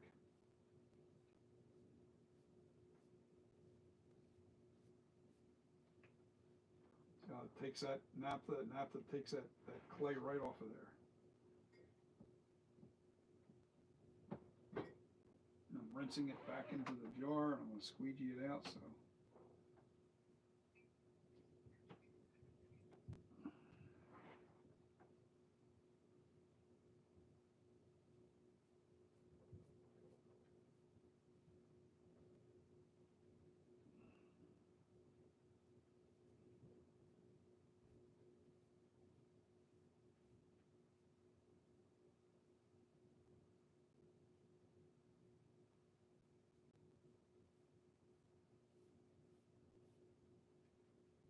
this is going to be cool, man. Wow, I can already see it. You take the shine out of this thing, and you take that, all these little imperfections out of it, you can really see this sculpture. I'm not saying, I can't say this is a sculpture. You can see this life cast come to life. You can really see it.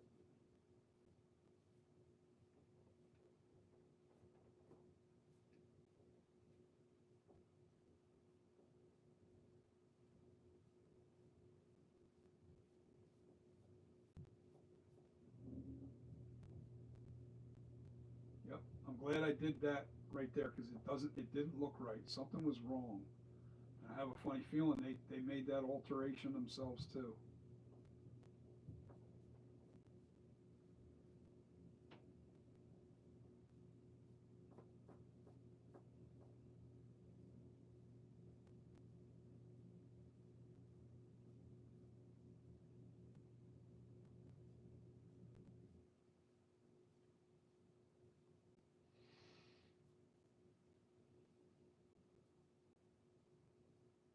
Now I'm only taking a little bit of clay off of this. More or less kind of smearing it around.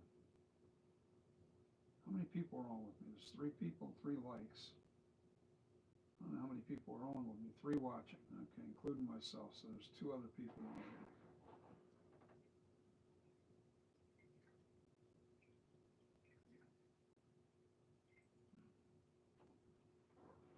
I don't want them getting messed up. Don't Don't need no extra splashing going on there.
Wow.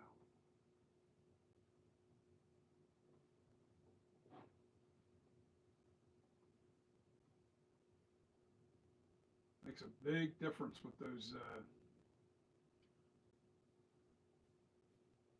that shine out of the sculpture. Wow, man, that really does. That makes this thing look real all the way.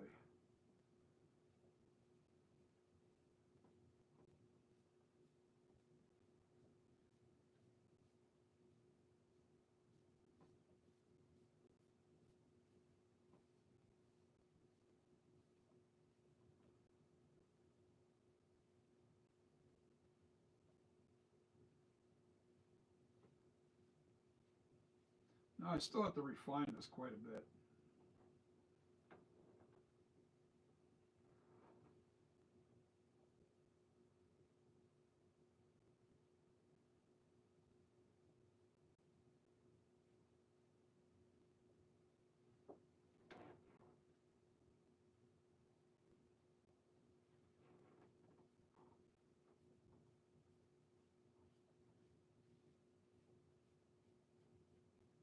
This whole jawline and everything still has to be worked.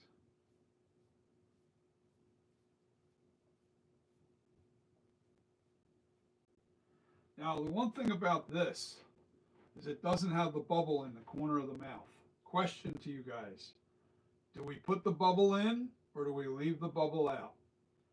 I think we leave the bubble out because I'm not trying to replicate. Yeah, it's not in the nag mask either, so we're not trying to put the bubble in there.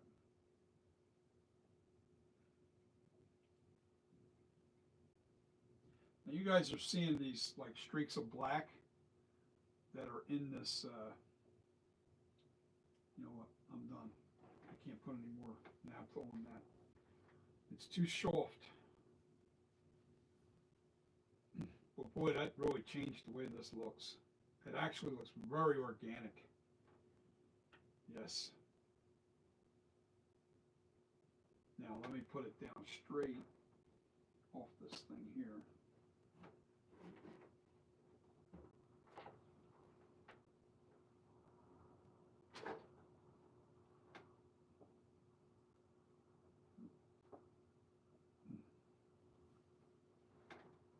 Does that not look pretty organic to you guys?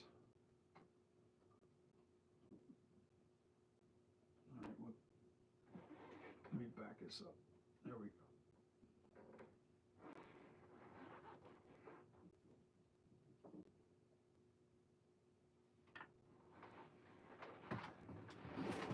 Now the head still looks a little bit, come on, stop fighting me.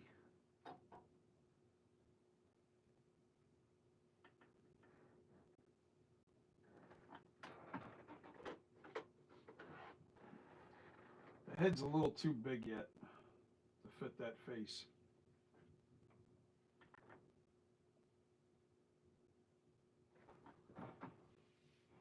But there it is, smoothed out, taking all that shine off of that clay. And the features are there.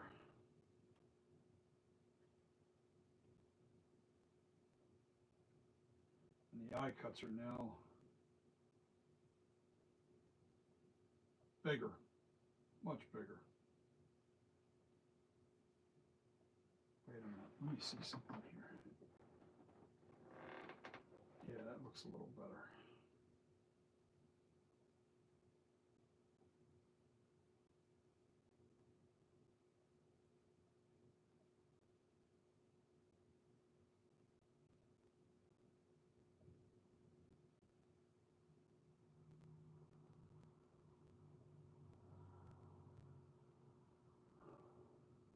Okay, no comments.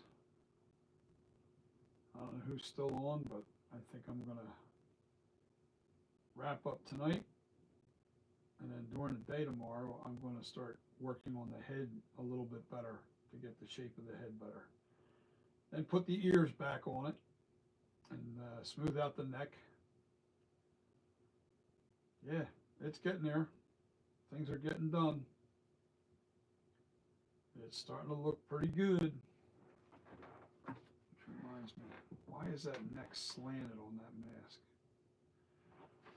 If you're still on, Pipe Master, I got a question. You see how this neck looks like it's slanted this way? Wait a minute. It looks like it's slanted off in the direction like that. Is that actually in the mask, or is it just the way you have it posed? Because I really don't want to do that to this mask. I don't want the neck slanted. That looks slanted. It looks like it's like literally like this. Is that just the way it's sitting on your stand?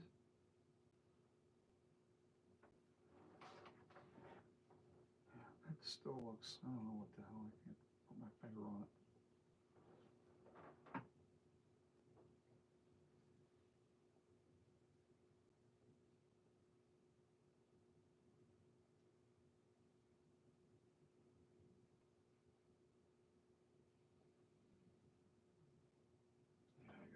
I gotta put a little more clay up in this area, in here, for the eye cut. Needs to be a little more slanted.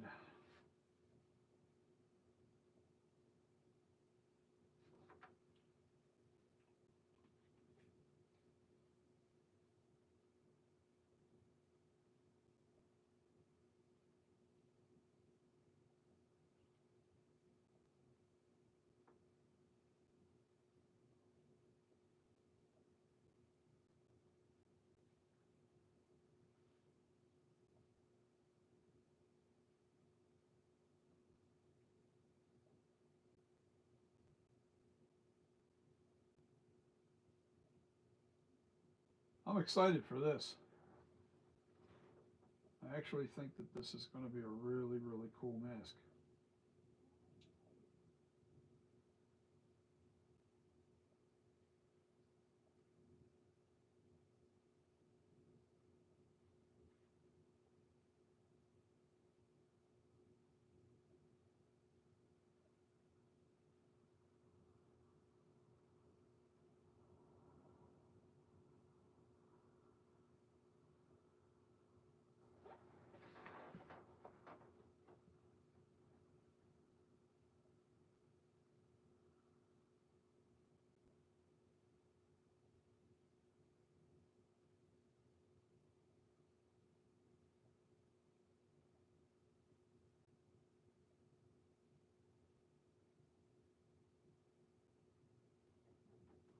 Gonna be all right.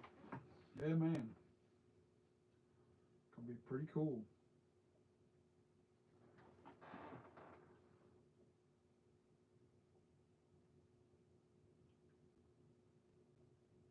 Yeah, I think this is I mean, this is the life cast mask. This is not. You're not getting ears going on, I want to make sure that the ears look exactly like the original too. They're bigger. They've got bigger ears than the normal.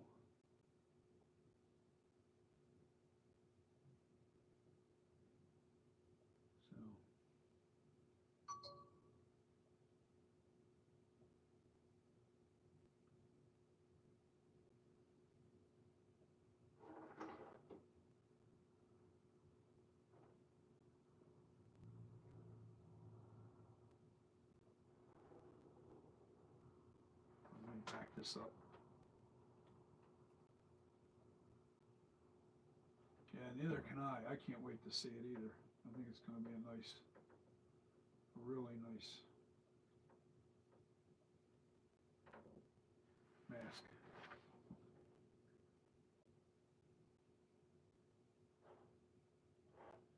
But it'll only be available in a small because, and this is why, I can't blow this out any higher or lower. The chin is what it is naturally in the life cast.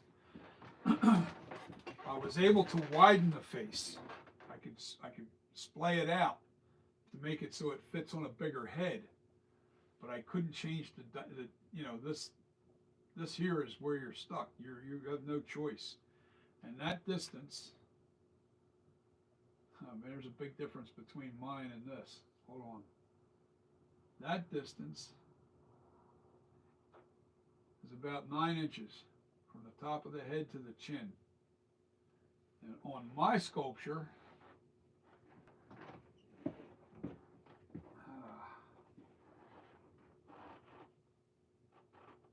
it's 10 inches. It's 10 inches on mine, and this is 9 inches. There's a big difference in distance. But what I really want to look at is how big is that? All right, that's 8 inches. So that's telling me, hold on, with the shrinkage,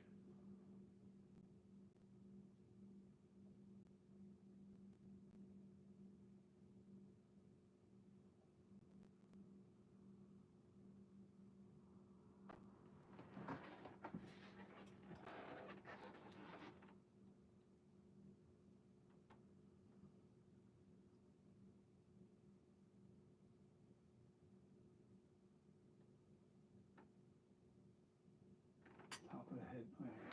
I'm measuring this other mask.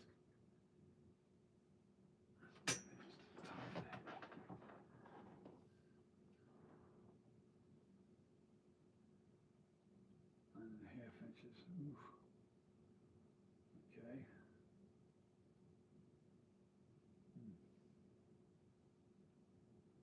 You know what? I want to check the circumference of this right now, too.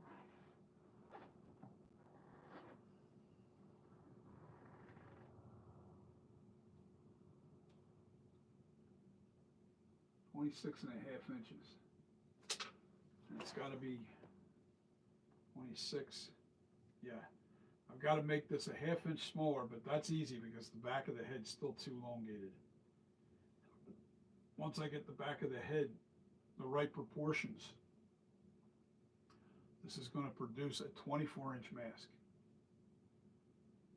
No bigger. I can't make it any bigger. It'll be a 24-inch mask only. Unless I start freeze. That means I'd have to change the position of the eyes, the nose, the mouth, to blow this up to make it bigger. The only way I could do that accurately, and I was thinking about doing it, is actually, I've been wanting to get a 3D printer. But if I get a 3D printer, I'm going to get an expensive, elaborate scanner to go with it. And if I can scan the actual life cast mask and increase the size of it by like 2 inches, in other words, at least 2 inches further this way, the whole 9 yards, you just make this thing bigger. Just a bigger mask, and then put that on the head, and then I can make bigger sizes of this mask. But it's meant to be a 24-inch mask, I think. I think it's like 23 point, it might be like 23 3/4. is the actual original screen used mask. Very small mask. It was a kid's mask. Um, you have a big head, you ain't gonna like that mask too much. It's gonna remind you of the 2018 TOTS mask. It's gonna be that small. It'll be that small. So if you love the TOTS 2018 and it fits you perfect, you're gonna love this mask. If you don't, if it doesn't fit you perfect, that 2018 mask didn't fit you perfect, you might not want to purchase this unless you're just putting it on a shelf. You know, if it's something you just want on your shelf for display, um, then yeah, this is no doubt going to be a mask to have because it's definitely it's very accurate. It's going to be an accurate mask.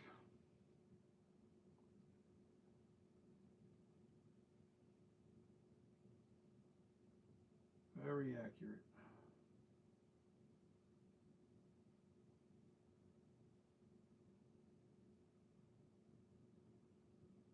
So, with that being said, guys,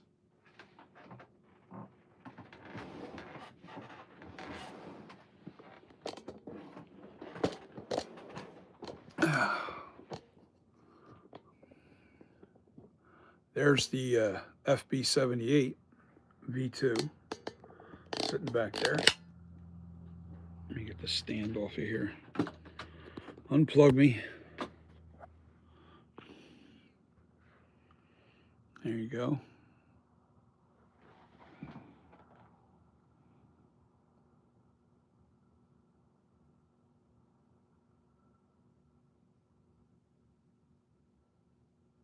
Yeah, it looks like the eye cuts look a lot better.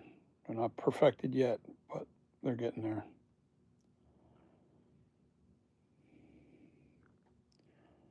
I think there's not enough slant in that right eye, and I think it's right in the upper right corner of that eye. Has to come down a little bit. It has to have.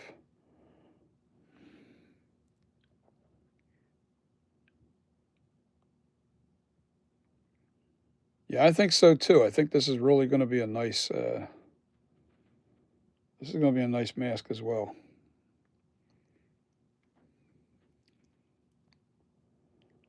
But I want the proportions to be right.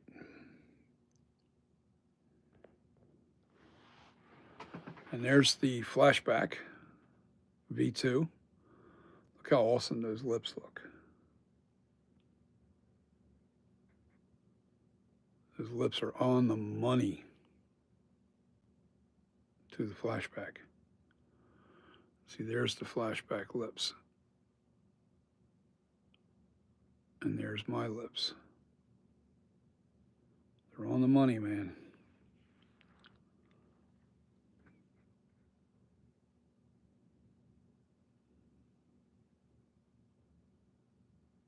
Even the eyebrows are perfect. I mean, look at that right eyebrow.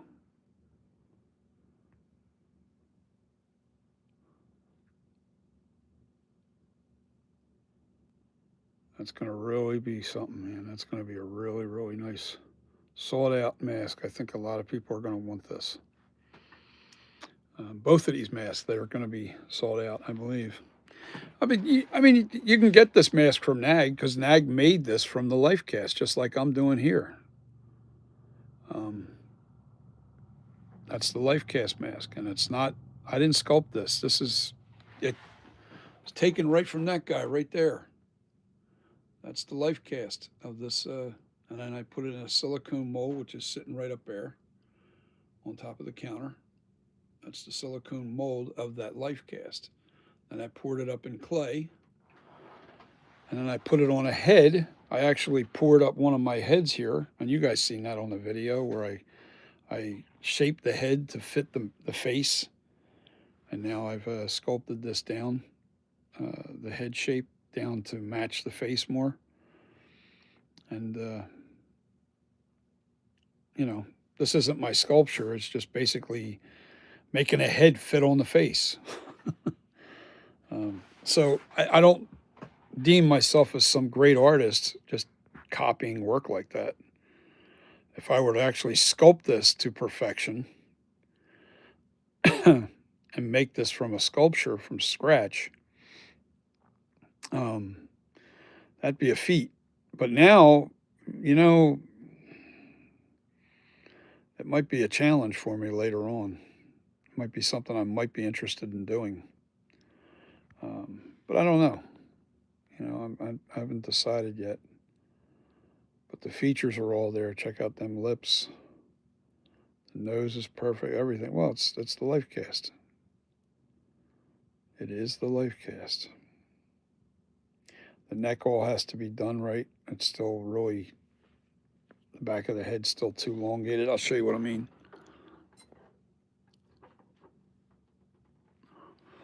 So I got to take at least, hold on, and shrink it down. I still got to take some off the back of the head, and some of the back of the neck has to come away a little bit more. Back of the head's still sticking out too far. As a matter of fact, let me draw a line on there to show you where I need to go with this, just so you have an idea.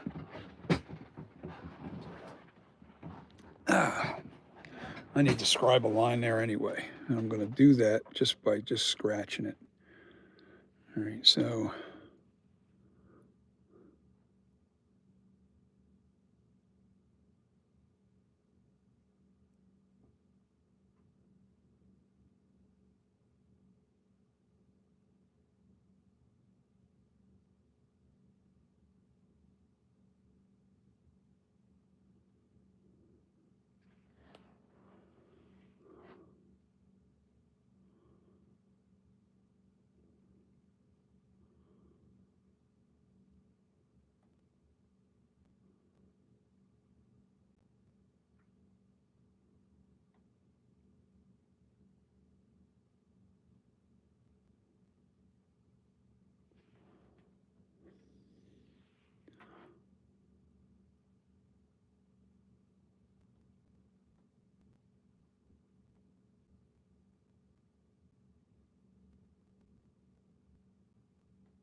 all right. I don't know if you guys can see that now.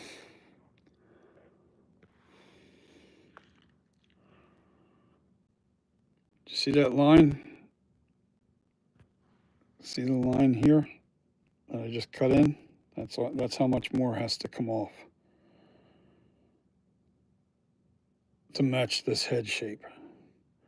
And you got to remember, from the chin to the back of the head goes up on an angle like this, just like your skull does. And I gotta bring this in, taper it in, and then I gotta fix this jawline a little bit. And the bottom of the ear starts about here.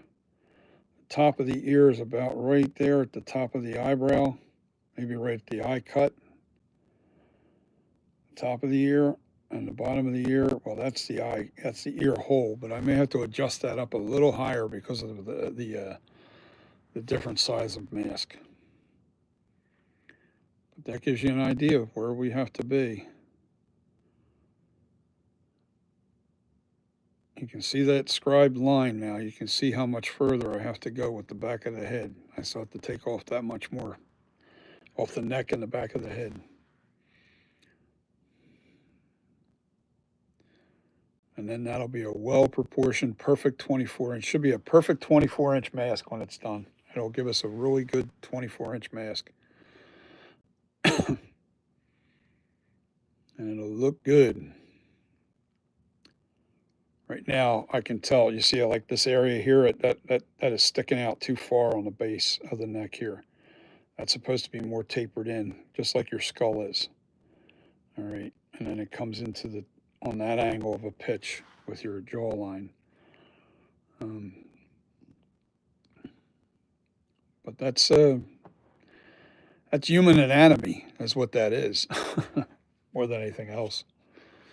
Like if you take a look at, this is the 2018 mask that's going bad on me. Go But if you look at that, see the jawline and then how it starts to cut in right at the base of the skull. See that taper? That's how it has to be. But they got the back of this head way too round up here. That's more sloped, a little bit more sloped over here. That's how William Shatner's head is. I have a profile picture of William Shatner's head, and the back of his head is a little more sloped here. If you follow William Shatner, the back of his head's more sloped. This is going to be very accurate to William Shatner, but we're not making a Shatner. We're not making a Kirk mask. We are making a Michael Myers mask. I am not even going to waste my time because I don't want to cut the eye holes out anyway. I have no interest in making a Kirk mask. You know, there's quite a few out there that are pretty damn good. Why mess with it? Let's just get what people want. They want a Michael Myers mask. So, I'm not saying that there isn't collectors out there for the Kirk mask, but I'm just not interested in doing that. I'm more interested in doing a Michael Myers mask. That's our guy. But this is going to be pretty good, guys. What do you think?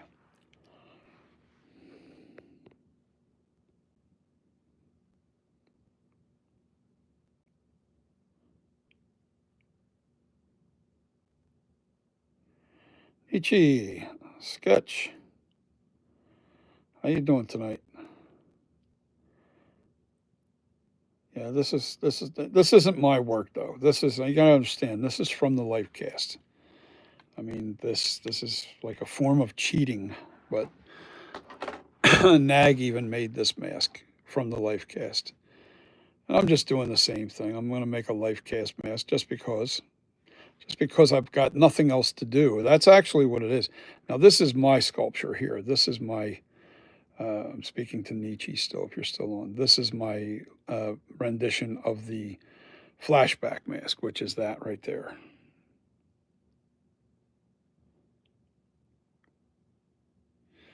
This is the flashback, Nietzsche. This is the flashback from the screen used mask. And that's my copy of that mask.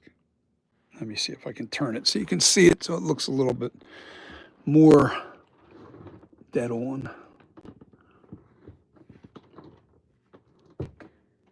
That's a hollow casting of this sculpture.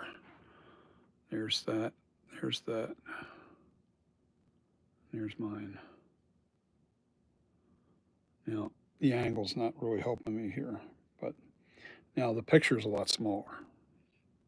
But that sculpture is really, really close to exactly what that Lifecast is, or Lifecast flashback mask. Very, very close. Hate to split the hairs in difference, but this is the Lifecast, and that came from. I smoothed it out a little bit tonight, but let me show you what that's from. All right, so what I did was this is the stone Lifecast of William Shatner. All right, damn, I'm getting shocked tonight. Been getting zapped all night. This is the stone Lifecast. That's William Shatner's face. All right, and what I did, get out. I made a silicone master copy mold of that stone face, and then I poured clay inside of this, and that's how we made that clay head. And then what I did was I took my clay head from my flashback mask and I used the head shell and then shaped it to make it fit this face and vice versa. So now it's a matter of just smoothing it out. And I hate to say this, but I did this because I'm killing time. Because of the weather. We're having bad weather, and I can't really do anything with this until the weather gets better. I just have to wait. That's just the way it is. I'm going to wait for spring before I do anything because I really can't. The last thing I want to do is screw this up. As many hours, as much work I have wrapped up in really making sure that this is very accurate. The last thing I want to do is mess it up in the mold process because the weather's not agreeing with me. So I don't care. I got spring, and by summer, I'm going to start I'll be aging this to make it look like the. I can do that with this too. That's an idea. Nobody's done that. I'll age this to make it look like the 2018 mask too. I'll make this look like it's old and crap, cracked up and stuff. That'd be cool. Replicate the 2018 with an actual Captain Kirk life cast mask. That'd be neat. Yeah, I can do that with both of these. So once these are molded in resin and I never have to worry about them again, um, then what I can do is actually I can make plenty of these. That would be awesome, man. Can you imagine? It'd be fun. I just haven't done the challenge. There's so many things that I want to do with these masks yet. I'm gonna make a kills mask from that, an ends mask. Same here. Maybe I'll do a kills and ends version of this. That'd be pretty neat. Nobody's done it. Why not? Why not be the first? And as you can see, still got all my pictures of my flashback up here. I'm not taking them down until I get this guy finished molded. Then I'll take them down, and then I'll start working on the next, like that. Then I'll start putting a bunch of 2018 sculptures up there, or pictures up there for reference. I actually have a 2018 here that's been I've taken all the paint off, but the latex is all hardening up. You see how dark that's getting over here? It's just literally brittle. The mask is a mess. So not using that. Can't put it on. It'll tear into pieces. So they didn't use a good latex when it came to the 2018 mask. And I don't even think that. I think the ends I think that's why I have to use them for reference as fast as possible before they deteriorate from underneath of us. They're no good. The Tots masks are horrible. They use bad latex. And so that's that. Anyway, what do you guys think? This is going to be the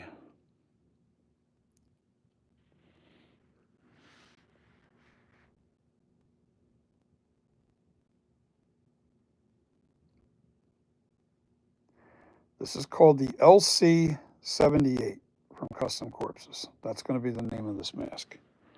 The LC78, which stands for Life Cast. The LC78. And that's what we're going to call this.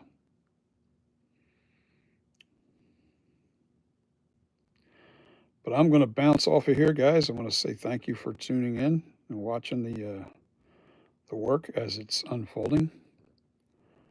And we are going to keep working at this. And we're going to I think it doesn't need to be smoothed out any more than what it is. I just got to make sure those eye cuts are really on the money. I want those eye cuts right. But good night, Nietzsche. Nietzsche sketch. So what do you do, Nietzsche? I'm just curious. Are you an artist? You're an artist too, as well. It sounds like you are with the sketch. You're sketching. You paint. What do you do? What's your favorite thing? What's your favorite thing to do? Do you sculpt? Or you do it all? You draw? I used to draw when I was younger. I just don't enjoy it enough. Because I feel like I can't create enough with drawing. So I went into whittling and then doing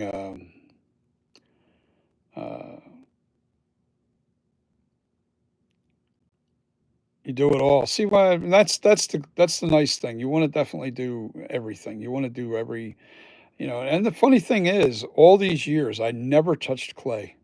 I never messed with clay at all. I'm 62 years old. I'm an old man, and uh, I I mean, as far back as I can remember, I've been an artist. As far back as I was, a young child, drawing all the time, and I had some pretty wild paintings. My mother kept a lot of the paintings that I made when I was very young, like 8 years old, 7 years old, and I'm going, oh my God. I drew that. And she's like, yeah, that was your work. I went, oh my God. I'm like, I didn't realize I was that good at so young, just natural.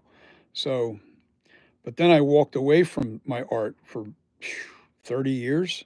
I never did anything with my art beyond, well, because I got bored with it. I got bored, just doing drawings. I did the sketching and I was like, and then I got so wrapped up in my other thing with DJing, chasing that passion.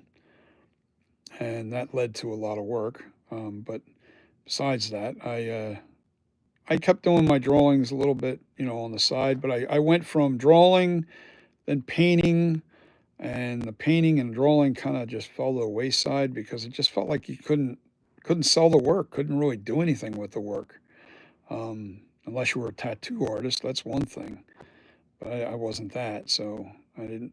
I like doing sceneries and seascapes and that sort of thing. So I jumped from doing that to doing um, come on, carving into wood. What do they call it?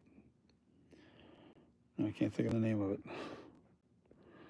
I'm getting tired. I can tell you that. Hold on. Relief carving.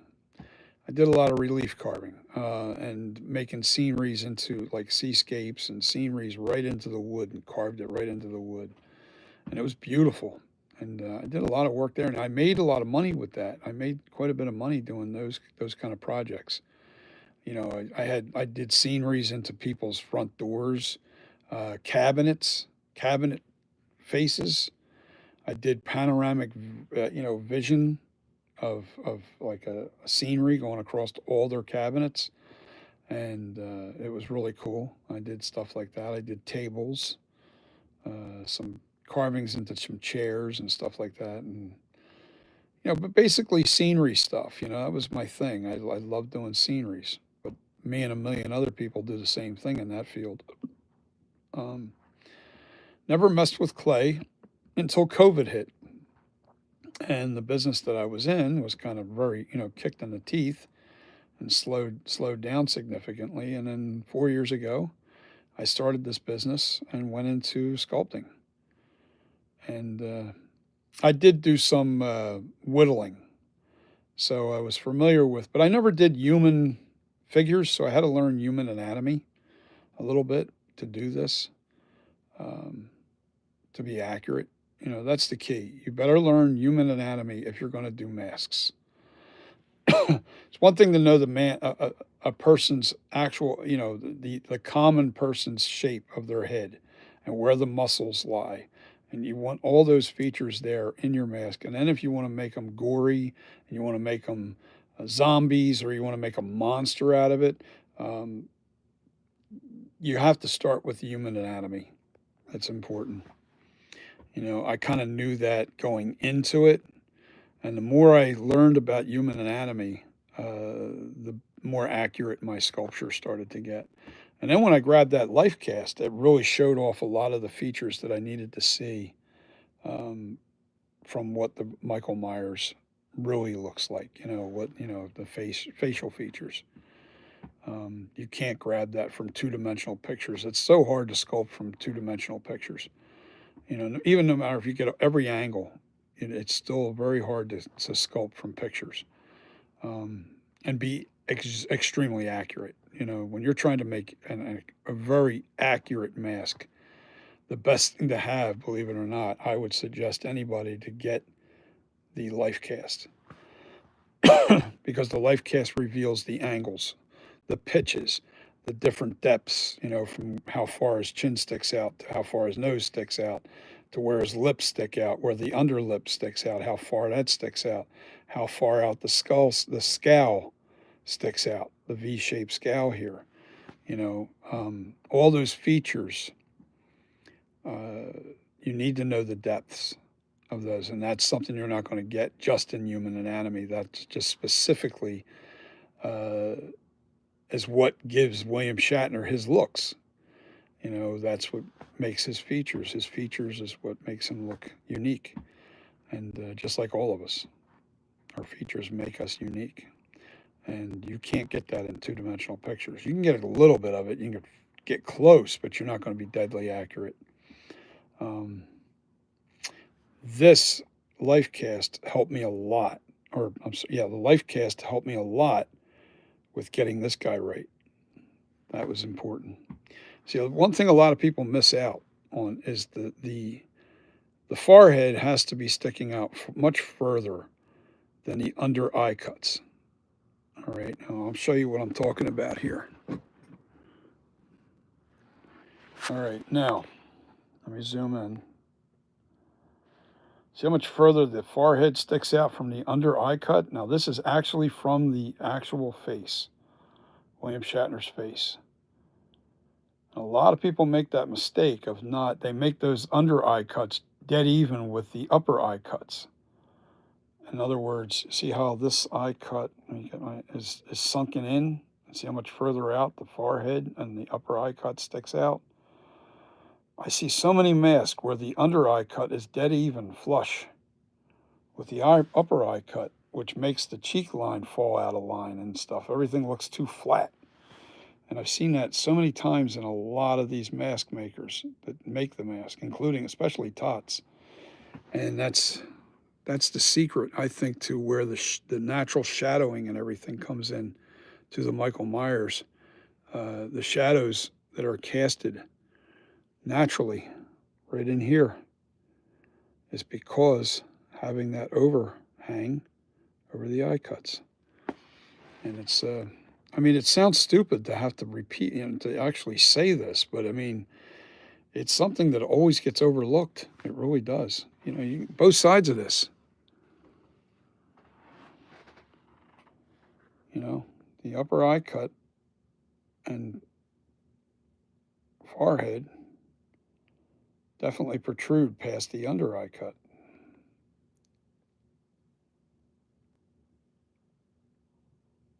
Why do you toss all your work? Never toss your work. You never know, man. It could take off for you.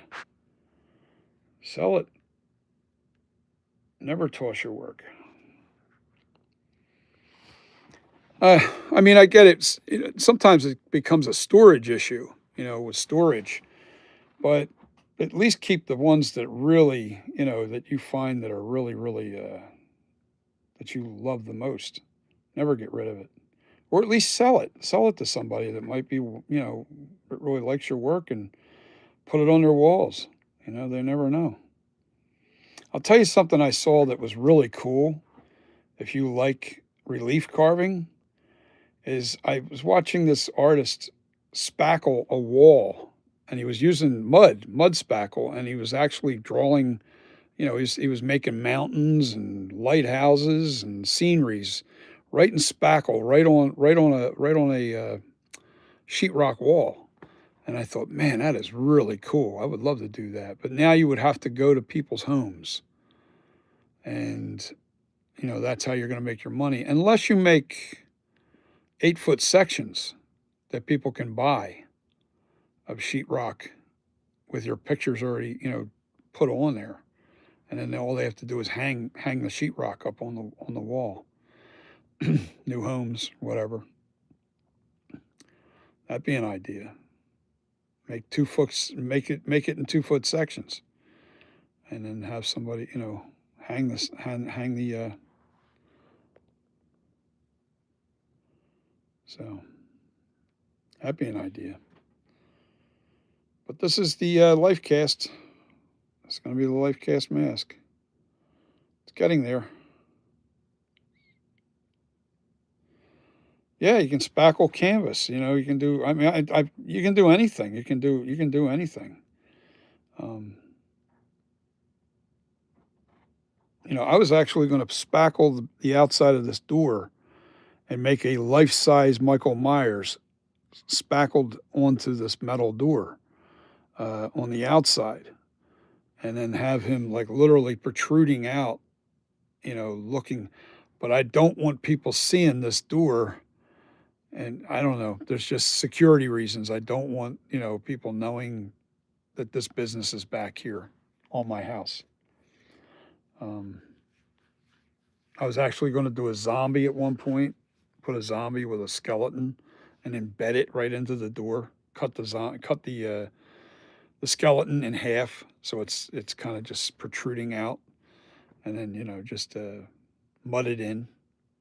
I was actually going to use epoxy sculpt.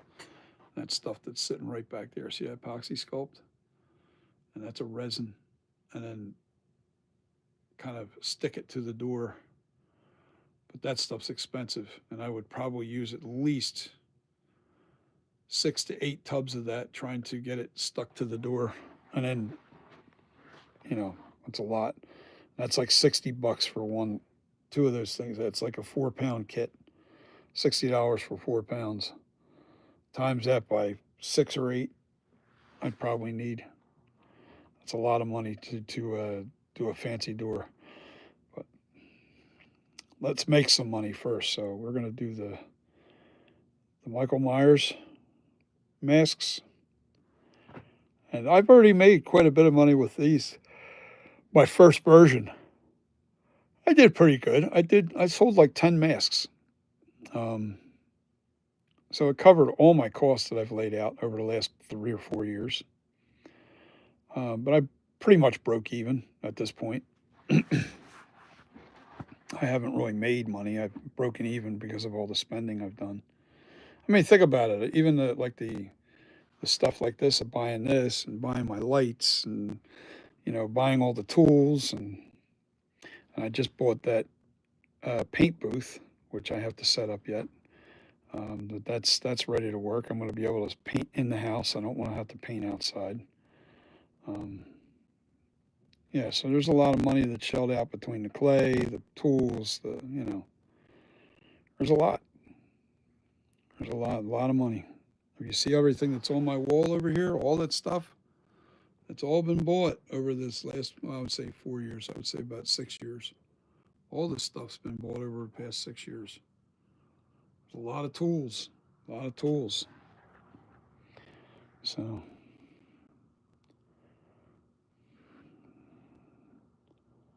a lot of tools. Yeah, art is very expensive, and that's what people don't understand. Somebody says, "Well, man, $400 for your mask, $600 for your mask." One, you're buying art. Two, they have no idea how much work goes into it. They don't know. They have no idea. Most of your time is spent sculpting. It really is. That's where most of your art comes into play, especially with mask making, to make it very accurate. One, you have to have a very keen eye.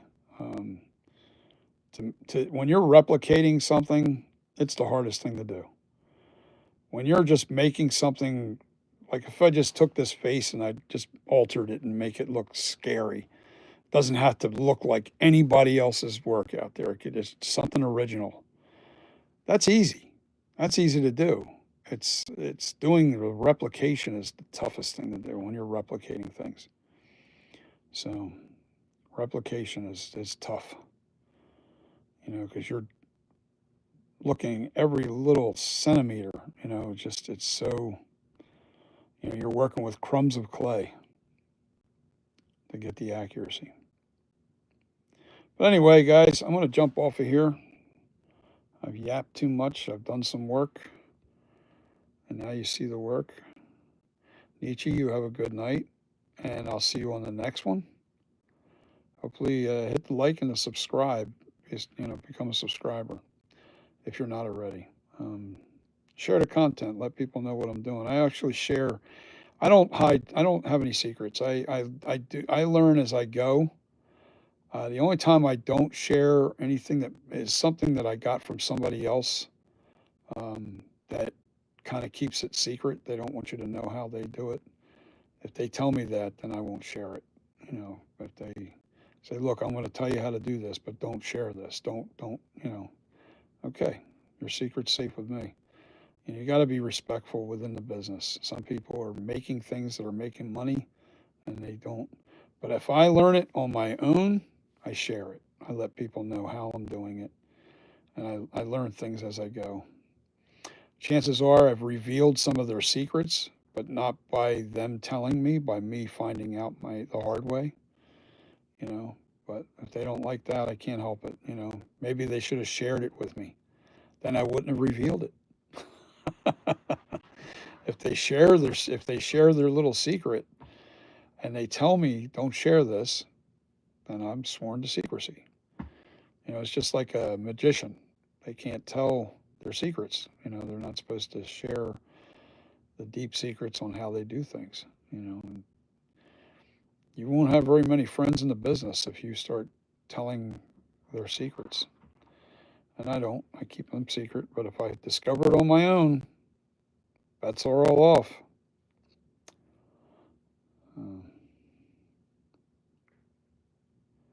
Nietzsche, we are our worst own credit. I just saw this. I just looked, scrolled down, and saw you said you never like any of it. You don't like any of your work, so you toss it all. Don't ever throw your work away. And this is why I say this to you. More than anything, you want to see how you progress. You want to see how you started and then see how you end. And each time you're going to see progression. You're going to see your skills getting better and better and better. That's the goal, you know, to get better. If you throw away what you've done in the past, you don't progress to see, you know, how far along you've come. You know, maybe you're taking pictures of your work. You know, hopefully you're doing that. Take pictures of your work. See, how, you know, always you want to be able to, and then always learn from, you know, the things that you've done, and you go, wow, you know what? This is wrong. That's wrong. I need to change the way I do this, and then you change it, and you progress. You get better and better. That's how I got with these. I got better and better with this. I didn't start out. You should see my first mask. Let me show you. Yes, keep it documented. It's important. Let me show you my first attempt at a Michael Myers mask. Now, let me say this. Before the 2018 mask came out, we didn't have any real good pictures of it. We seen far away pictures, and I had no close ups. But that was my first attempt at the Michael Myers 2018 mask, and it was the very first mask that I made right there. Now, I didn't have good pictures of the mask, so I had no idea what I was looking at. I just, that was my 2018, was the very first mask that I made, very first one. Um, the eye cuts, I didn't even know how accurate the eye cuts were. I tried to copy the eye cuts from the original mask, and then aged and cracked it all and made it look, you know, put the cracks in the face because I did see enough to, but it didn't really give me a lot of detail in the release of the mask. This mask was made before the 2018 mask even came out, a year before actually. I made this mask a year before the 2018 mask came out. Actually, no, it wasn't 2017. It was the year that it came out. It was like maybe a couple months before. The movie wasn't even in theaters yet. That's when I made that mask. So, but to go from that to that is night and day in 4 years. You know, that's totally off the chart um, positive progression. So this I can't claim to be mine. That's not my work. It's actually William Shatner's face in real life. That's my work. This is my get some time. I gotta blow some time off. I'm trying to keep myself busy. Um, am I going to make a silicone master of this? No, I'm not. I'm going to make a hard resin. As a matter of fact, I'm going to use this sculpture to test making a hard resin uh, to see if it melts. I'm going to use the resin and make a hard uh, master mold over top of this to see if it grabs all the detail and produces a nice mask from the resin mold. I'm getting away from stone. I want to make resin molds that I slush cast in. So we're going to find out.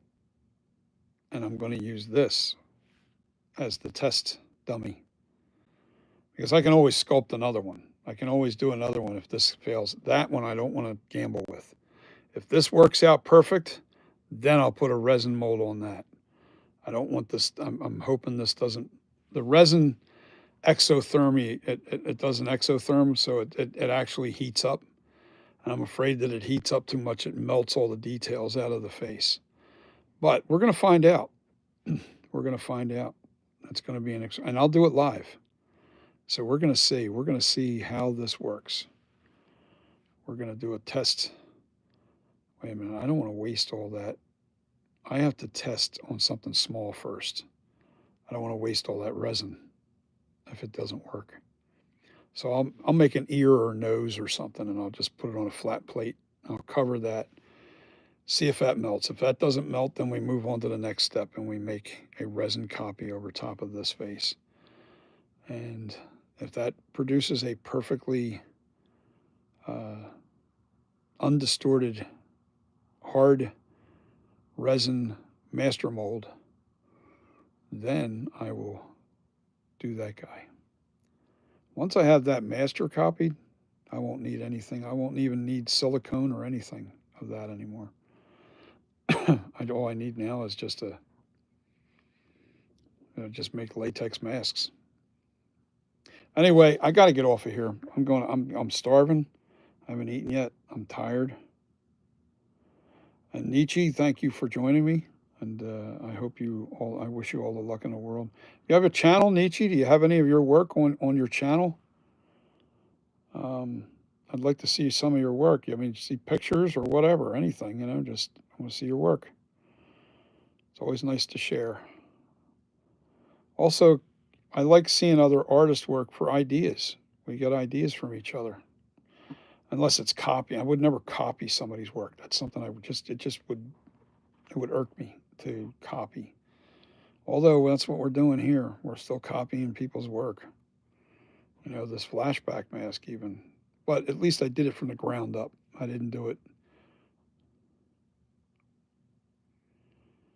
Well, Nietzsche, you got to put some more of your work up. Don't be afraid to show off your work. Because you get positive and you get negative. Always, I look. The one thing I don't do is I don't listen to people that are just being nasty. I like constructive criticism. It's a plus. It's always nice to have constructive criticism. I get a lot of that on here with the people that are on. And most times they're right because it's an extra set of eyes on your work and you're not seeing something right. And they see it and they go, well, because they're collectors and they're really on it. They really are familiar with this mask, more so than I was. And, they see these little details that you're overlooking because you're looking at the whole picture. Most times when you're sculpting like this, you're looking at the whole thing and you're trying to bring it all in, from a three-dimensional version. You don't want the face looking too flat or, everything has to be rounded right. It has to be shaped right. And when they see a picture straight on like that, they're looking at it straight on and going, wow, there's something it's not quite right. Wow, that face does look good like that. I'm just looking at the picture now. I'm looking at the screen. Wow, that looks really good. It does look good. Casting a little bit too much shadow on this one eye. Let me back that up. There we go. Wow, that looks good. I'm digging it. I'm digging it. That's gonna be a nice mask. Oh yeah. I'm gonna be excited for this one. That's gonna give us a nice mask.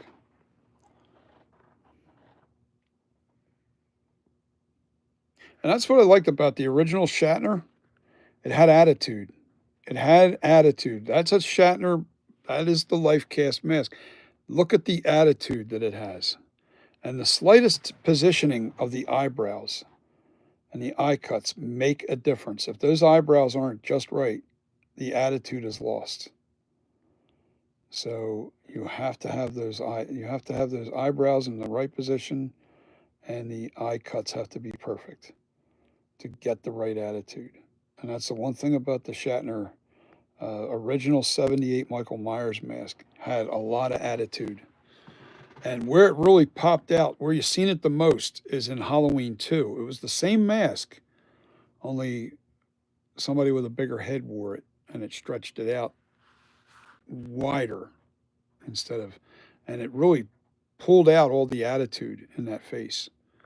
When he stretched it, Nick Castle, when he had the long stretching in his chin, it pulled out the attitude and it made it look more elongated, and there was less attitude in the face.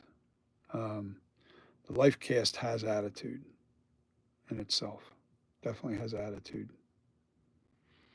And I just, that's the one thing I've always said. Even my sculptures, my original, here's my,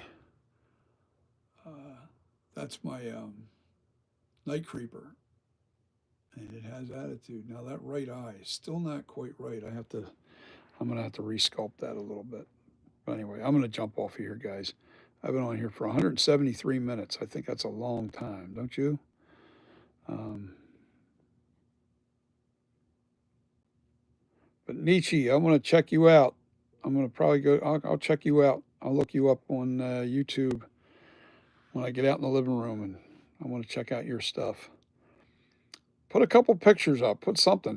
Take a quick video of some of the pictures you've done. Put it up there. Let people see it. Don't be scared. There's no progression if you don't let people critique your work. And always look at the persons that are actually, if they're artists themselves, that's positive. That helps you, believe it. Listen to the, yes, definitely. Post your work. Don't be afraid of criticism. Criticism helps you in the long run. Now, you know the difference between criticism and somebody just being an asshole. That's all. You know the difference. So you just want to listen to the constructive criticism and not the negative criticism.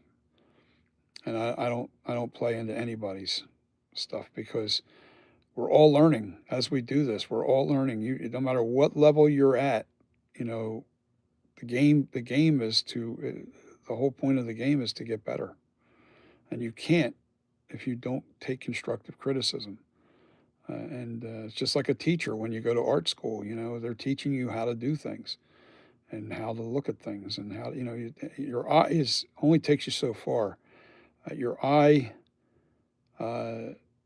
needs it. It's like your eye and your hand have to work together, and you have to learn techniques to achieve some of those cool effects that you're not familiar with. And just you know, I've seen so many different sculpting techniques on how they achieve a nose, how they make an ear, how they do it.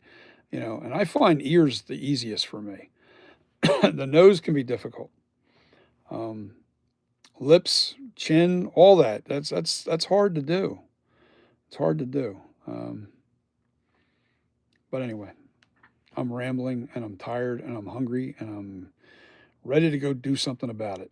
So I want to wish you guys a very happy Wednesday. We're going into it if we're not there already. Um, and I thank you for being a subscriber, and thank you for following me along on this journey. I enjoy it. I love sculpting. I really do. I really, really, really love it. More than anything I've ever done. It's definitely the most satisfying for me, and it really relaxes me. Really relaxing. And I'll do this until the day I die.